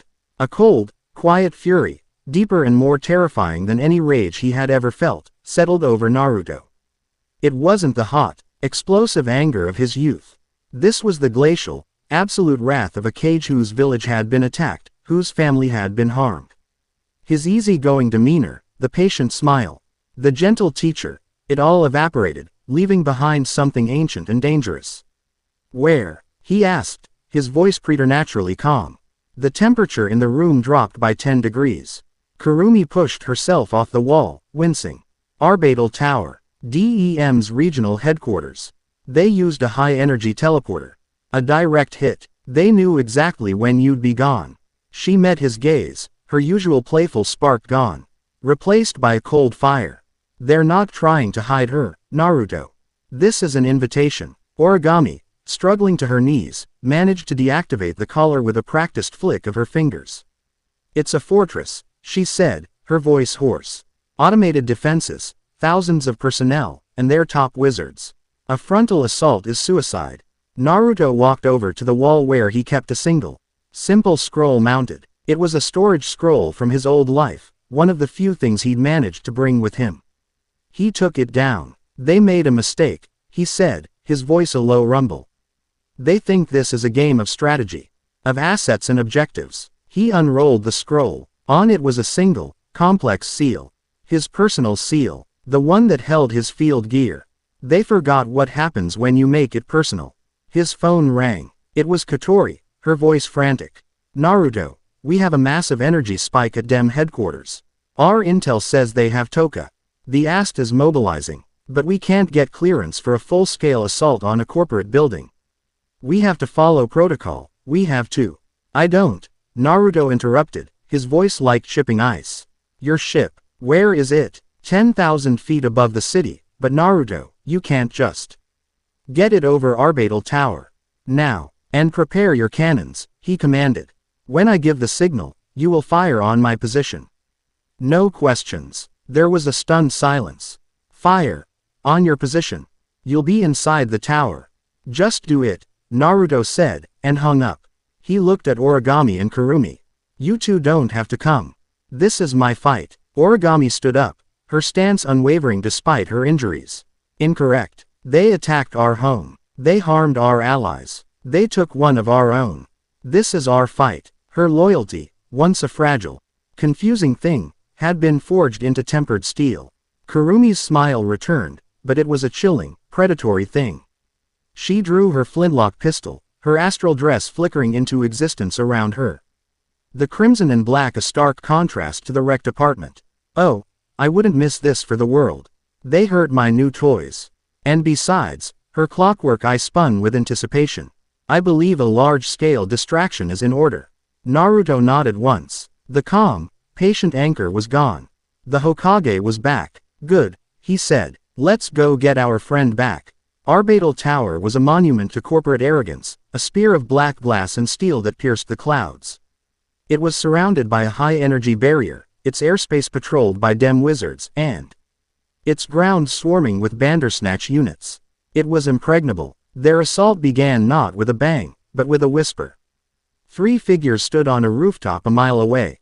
Naruto, in his simple black t-shirt and cargo pants. A red jacket now thrown over top, reminiscent of his old sage coat. Origami, clad in a sleek, dark stealth suit she'd retrieved from a hidden cache, her face set in a grim mask of determination. And Kurumi, resplendent in her gothic astral dress, a universe of shadow swirling at her feet. The barrier is tied to a primary generator on the 50th floor, Origami stated, pointing. Their security is layered. Even if we get past the barrier, every floor has checkpoints and patrols. Barriers and checkpoints are for people who use the doors, Kurumi purred. She spread her arms wide, and the shadow at her feet erupted. It was no longer a simple pool, it was a churning, boiling sea of blackness that spread across the rooftop. I've been collecting, saving up, for a special occasion. From the sea of shadow, figures began to rise, hundreds of them, then thousands. Each one was a perfect duplicate of Kurumi, dressed in her astral dress, a blank, emotionless expression on their face. They were her past selves. Clones pulled from points in her timeline, each one a disposable soldier with a fraction of her power. City of Devouring Time, Kurumi announced, a theatrical flourish in her voice. My own private army. They should keep the ground forces busy. She looked at Naruto, a manic glee in her eye. What's your plan for the front door, Naruto? Naruto didn't answer. He simply raised a hand. He was gathering nature energy, not just from the immediate area, but from the entire city. The air grew thick, heavy with power. A baseball-sized sphere of violently rotating, pitch-black chakra formed in his palm. It didn't look like much, but Origami and Kurumi could feel the sheer, unholy density of it. Wind style. Rasenshuriken, he said, the name a relic from another lifetime. He threw it. It flew, not with a roar, but with a high-pitched shriek that sounded like a million tiny blades grinding together. It wasn't fast. It moved with a slow, deliberate menace. The dem wizards patrolling the tower saw it coming. They opened fire, a barrage of laser and plasma bolts slamming into the sphere. The attacks were simply consumed. The Rasenshuriken hit the tower's energy barrier. For a moment, nothing happened. Then, the sphere expanded. It grew to the size of a building, a terrifying vortex of microscopic wind blades that shredded everything on a molecular level. The barrier didn't just break. It was erased from existence. The vortex then slammed into the side of Arbatel Tower, and the top 20 floors of the building, offices, labs, barracks, were disintegrated into dust. The shriek of the attack faded, leaving behind a ringing silence and a gaping, perfectly clean hole in the side of the impossibly fortified tower. On the rooftop, Origami and Kurumi stared, utterly speechless. The generator was on the 50th floor, right? Naruto asked casually, as if he hadn't just lobotomized a skyscraper. I think I got it. And a few floors above and below, just to be safe. He turned to them. Phase 1 is complete. Let's go. He vanished in a flicker of gold. Origami and Kurumi exchanged a look. He's terrifying, Kurumi said, a hint of genuine awe in her voice. He is ours, Origami replied. A statement of fact, and followed him into the sky. Chaos. That was the only word for the state of Arbatel Tower. Alarms blared. Emergency lights strobed. Dem personnel ran in every direction. Their disciplined ranks shattered by the sheer, unexpected violence of the opening attack. Naruto, Origami, and Kurumi landed in the gaping hole where the 50th floor used to be. Below them, Kurumi's army of clones was engaging the ground forces, a swirling, chaotic melee of shadow and steel that had DEM's command structure completely paralyzed. Tohka is on the top floor, Origami said. Her tactical display already synced with the tower's compromised network. The executive level, Westcott's throne room. Then let's take the express elevator, Naruto said, and blasted a hole in the floor. They dropped. Floor by floor, they descended through the heart of the tower, a whirlwind of destruction. Wizards and Bandersnatch units swarmed them at every level. It didn't matter. Origami moved like a phantom, her movements a blur. She used no weapons, only her hands and feet. Her strikes were precise, aimed at joints and power sources, disabling her opponents with brutal efficiency. She was a scalpel, carving a clean path through the enemy ranks. Kurumi was a storm. She didn't bother with precision. She summoned clones by the dozen, overwhelming corridors with sheer numbers. Her bullets ricocheting through hallways, creating a beautiful, deadly symphony of chaos. And Naruto was the tide. He didn't even seem to be trying. He walked through hails of gunfire, the projectiles stopping a foot from his body. When a wizard got too close, a single, effortless palm strike would send them flying, unconscious before they hit the wall. He was the calm, immovable center of the storm, his presence alone clearing their path. They reached the executive level in under 5 minutes. The doors to the throne room were made of reinforced titanium, 10 feet thick. Naruto didn't even slow down. He walked right through them, leaving a perfectly human-shaped hole in the metal. The throne room was vast and opulent. At the far end, Isaac Westcott sat on a large, ornate chair, a smug, amused smile on his face. He was flanked by a squadron of his personal guard, the most elite wizards in the world. And standing beside him, her expression grim, was Ellen Mira Mathers, the Adeptus One. Considered the strongest wizard alive. And in the center of the room, suspended in a cage of crackling green energy, was Tohka. She was unconscious, her face pale. Naruto's gaze locked onto the cage, and the cold fury in his chest ignited. Well, Westcott said, clapping slowly. That was quite the entrance. A bit messy, perhaps, but undeniably effective. I must congratulate you, Naruto. Your performance has exceeded even my most optimistic projections. Let her go, Westcott, Naruto said, his voice dangerously low. Westcott chuckled. All in good time. I just wanted to talk. Man to man, anomaly to anomaly. You see, I, too, am not quite of this world. My goals are a bit more ambitious than simply living in it. I wish to remake it, to reboot existence from the ground up, with the power of the first spirit as my tool. And I wanted to offer you a place in the new world. A being of your power, you could be a god. I've met gods, Naruto said, his gaze unwavering. I wasn't impressed. I'm giving you one chance. Let her go. Westcott sighed dramatically. Such a lack of vision. I suppose a demonstration is in order. He nodded to Ellen. Kill his friends. Bring him to me. Ellen Mathers stepped forward, 2 massive laser blades igniting in her hands. With pleasure, Sir Isaac. She vanished, her speed beyond what any normal human could track. She reappeared behind Origami, her blades swinging in a deadly arc. She hadn't counted on Kurumi. A clock face appeared in Kurumi's eye. Zafkiel. Zion. A single shadow bullet fired from her pistol. It didn't hit Ellen. It hit Origami. Origami froze in place, a statue in mid-motion, as Ellen's blades passed harmlessly through the space she had occupied a microsecond before. Zion. The 7th bullet. The power to freeze time on a target. Ellen's eyes widened in surprise. That momentary hesitation was all Naruto needed. He was in front of her.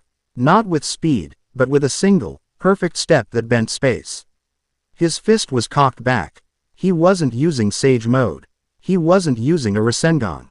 This was just pure, unadulterated taijutsu. You're fast, he said, his voice a whisper. But you're predictable. His fist shot forward. It wasn't a punch meant to maim or kill. It was a perfectly controlled strike aimed at her solar plexus.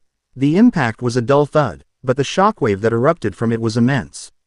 Ellen's eyes went wide, the air driven from her lungs. Her advanced realizer flickered and died, unable to process the sheer kinetic force.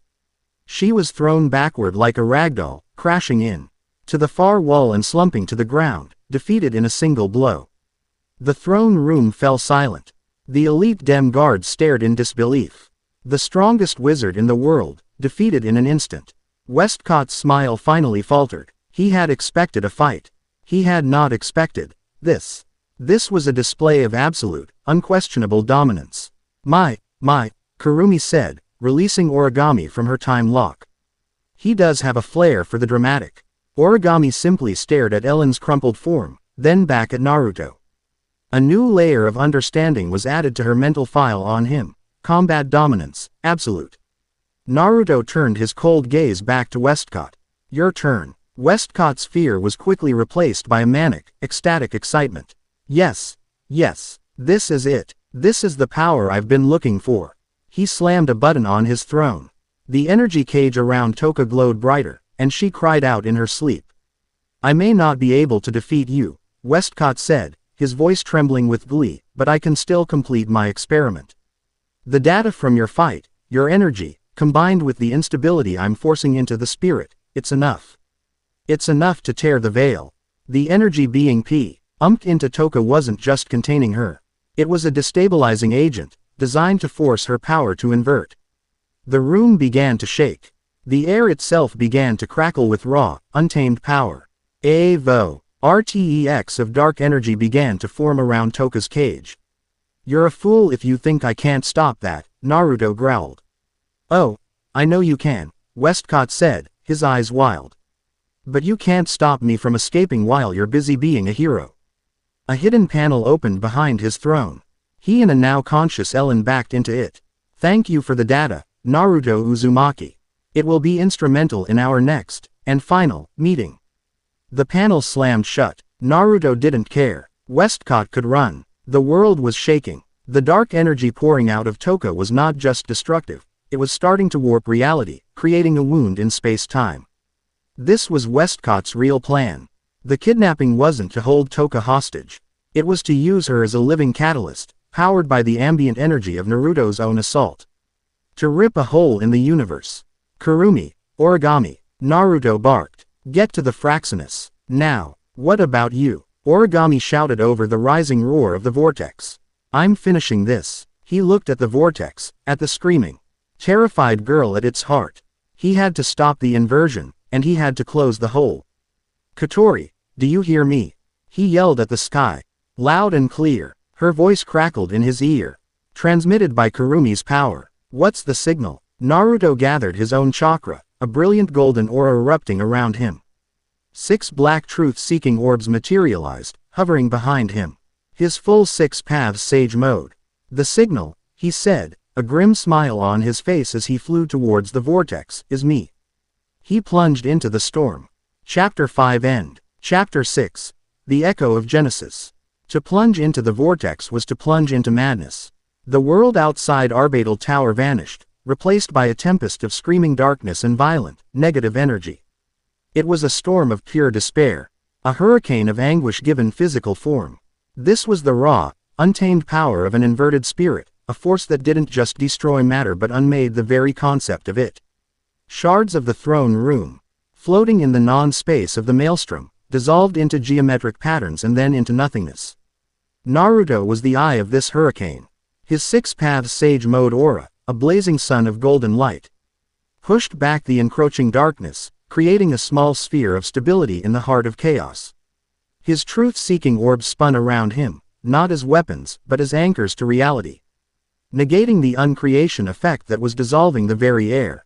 At the center of it all was Tohka. She was no longer the girl he knew. Her astral dress, once a regal gown of purple and gold, was now a twisted, revealing armor of jagged black metal and shadowy fabric. A heavy collar was locked around her neck, and chains of dark energy bound her wrists.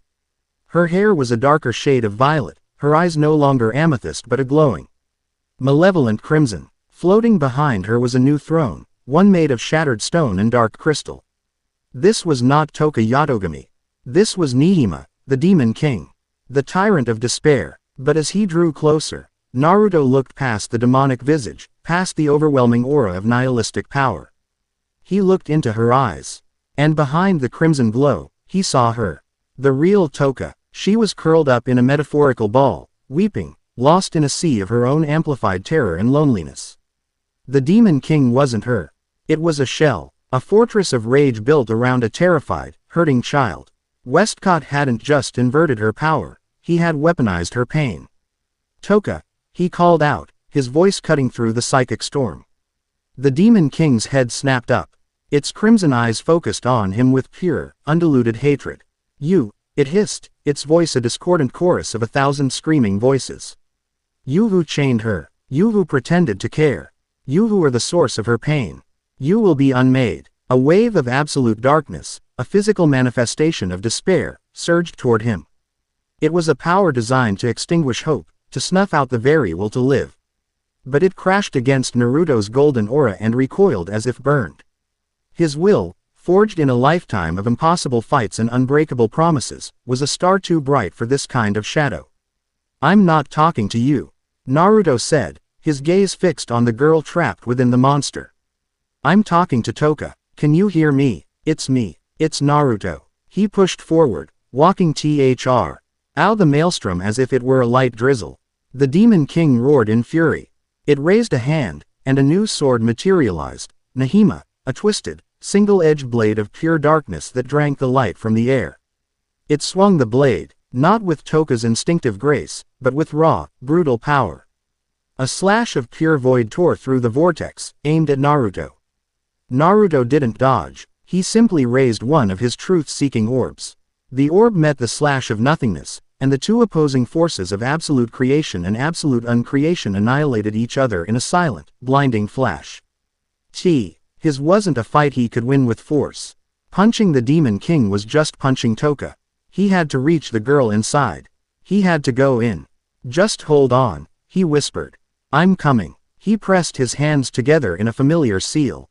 Sage art. Mind-body transmission. It wasn't a jutsu for attack. It was a bridge. He sent his consciousness, wrapped in the protective sheath of his own anchoring chakra, across the space between them and into the raging tempest of her mind. On the bridge of the Fraxinus, the scene was one of controlled panic. Alarms blared as every console lit up with red warnings. The Raryoku levels are off the charts. It's an order of magnitude higher than any previously recorded inversion. An operator shouted, the entire tower is being distorted. It's becoming a localized spacequake. Kotori Itsuka stood at her command post, her face pale. She watched the main screen, which showed a terrifying image. The top of Arbatel Tower was engulfed in a swirling sphere of black energy that was visibly tearing a shimmering, crack-like wound in the sky above it. Suddenly, Origami and Kurumi materialized on the bridge in a swirl of shadow, courtesy of Kurumi's power. They were battered but resolute. Commander Itsuka, Origami said, her voice clipped and urgent. Naruto's orders are to fire the Mistletoe cannon on his position. Kotori stared at her. Are you crazy? That thing has the power to wipe a city block off the map. He's inside that thing. He is not the target, Kurumi explained, a grim look on her face. The target is the dimensional rift that Westcott's machine is creating. The inversion is the catalyst, but the rift is the goal. He's going to use his own energy as a beacon for your cannon, to guide the blast to seal the wound. But he can't do that until he saves Tohka. Saves her. She's the bloody Demon King. Kotori shot back. She is a girl who is scared and alone, Origami corrected, her voice quiet but firm. Naruto has gone into her mind to bring her back. Our job is to give him the time he needs. Kotori looked at the faces of these two women. The cold-blooded killer and the emotionless soldier. Both of them spoke of Naruto with an unshakable, absolute faith that defied all logic. They had seen something she hadn't. All right, she said, her own resolve hardening. Get the Mistletoe charged. Slave the targeting system to Naruto's energy signature. The moment that inversion stabilizes, even for a second, we fire. She clenched her fist. Don't you dare die in there, you idiot. Their battle began. The Fraxinus descended, its hull plating glowing as it entered the turbulent atmosphere around the tower. Dem wizards, freed from fighting Naruto, now swarmed the airship, launching a desperate assault to protect their master's grand experiment. Origami, strapped into a spare seat, became a fire control officer, her tactical mind calling out enemy positions with a speed that baffled the bridge crew. Hostile squadron approaching, Vector 7-9er. Portside cannons, Fire Solution Delta. Kurumi stood by the main view screen, her power subtly reaching out, creating small pockets of temporal distortion that said enemy missiles to slow down just enough for the Fraxinus's point defense systems to intercept them. They weren't just fighting for the city. They were fighting to buy him time. Naruto found himself in a desolate landscape.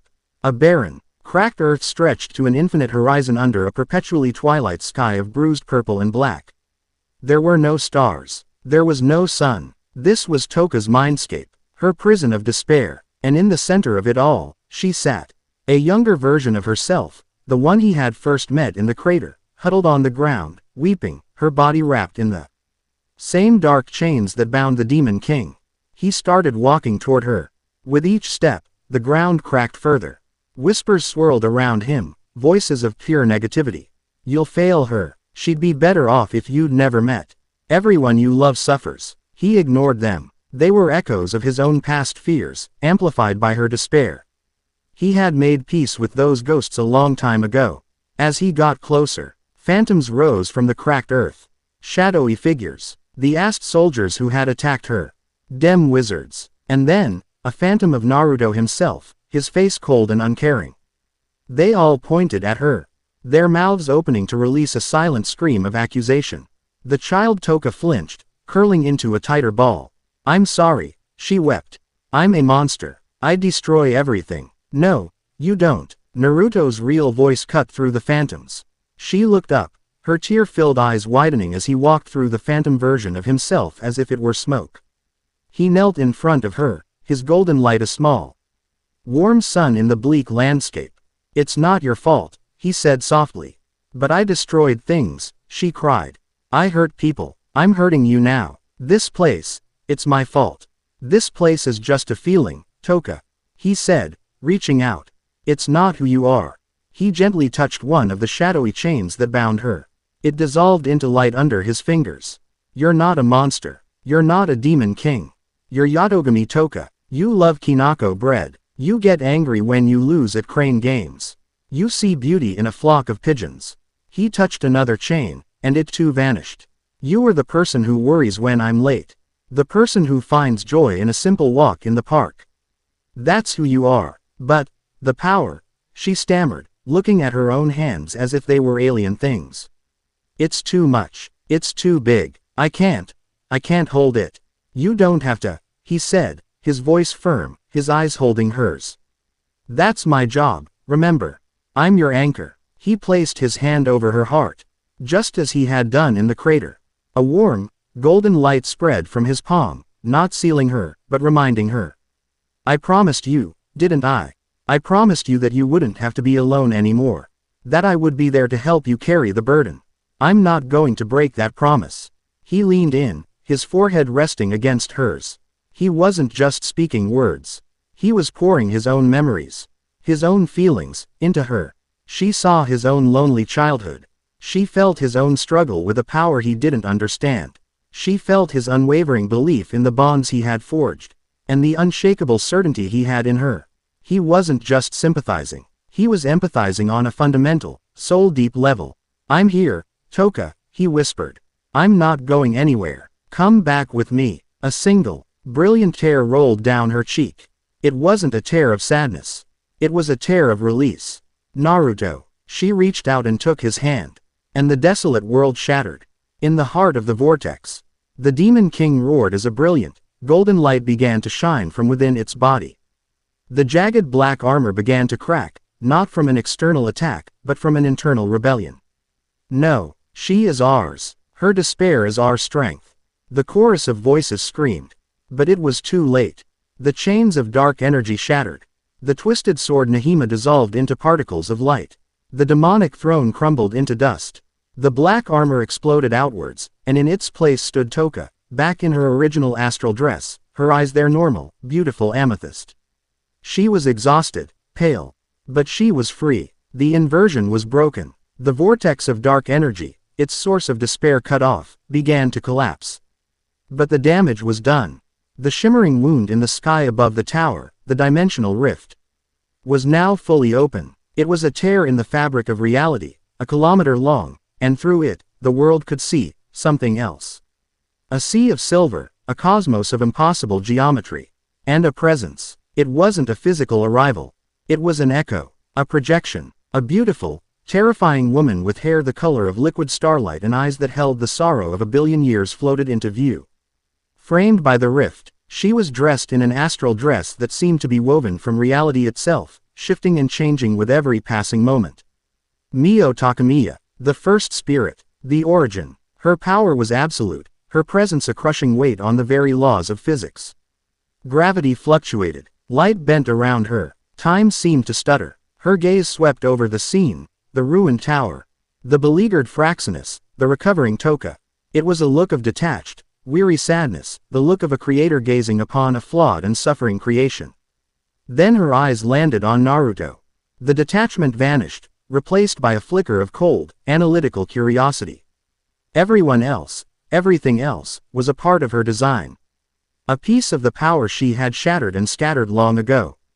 But him, his energy was alien. It was not of Saphira. It was not of Cliffa. It was a fundamental constant she had not accounted for. You do not belong. The thought was not a whisper in his mind. It was a statement of universal law.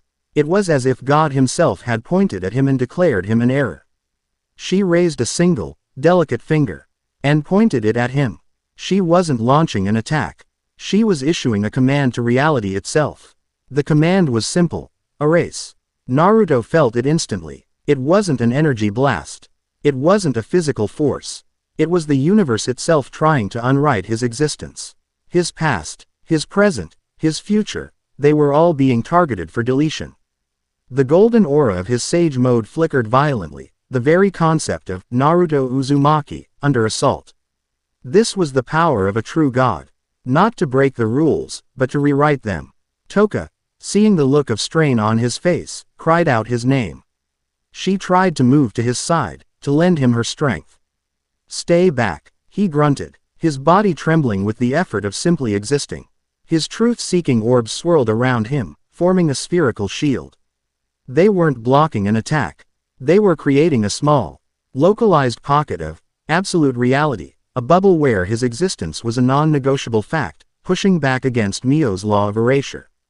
He couldn't fight her. Trying to fight her would be like a single cell trying to fight the body it existed in. She was the operating system. He was a piece of rogue code.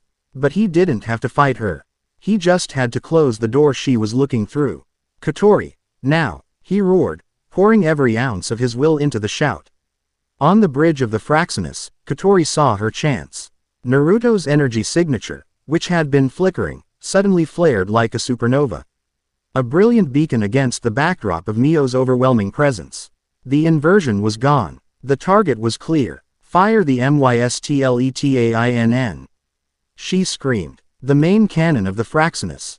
A weapon that drew power directly from Kotori's own spirit flames, unleashed a torrent of pure, concentrated fiery destruction.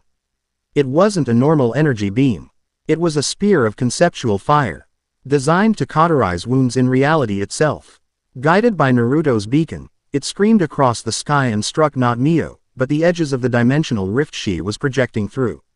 Mio's expression showed a flicker of surprise, then annoyance. Her projection wavered. The rift began to shrink, the raw, purifying fire of the mystletain sealing the wound. She gave Naruto one last look. A look of cold curiosity, of a scientist who has just discovered a fascinating, resilient new bacteria. And then her projection, and the sea of silver behind it, vanished as the rift slammed shut, leaving only a scar of ozone and fading light in the sky. The pressure on reality vanished. The battle was over. Naruto's six-path sage mode faded, his body racked with exhaustion. The effort of resisting conceptual erasure, even for a few seconds, had taken a tremendous toll. He swayed in the air, his strength failing him. Tohka was there in an instant, her arms wrapping around him, supporting him. Naruto, are you all right? Yeah, he breathed, leaning against her, his head resting on her shoulder. Just a little tired. He had saved her. They had saved the city. They had faced down a god, however briefly, and survived. But as he looked at the empty sky where the rift had been, a cold dread settled in his heart. Westcott had escaped, and they had just announced their PR. Essence to the most powerful being in the universe. This wasn't the end of the war. It was the first shot. And they had just painted a giant target on their backs. Chapter 6 End.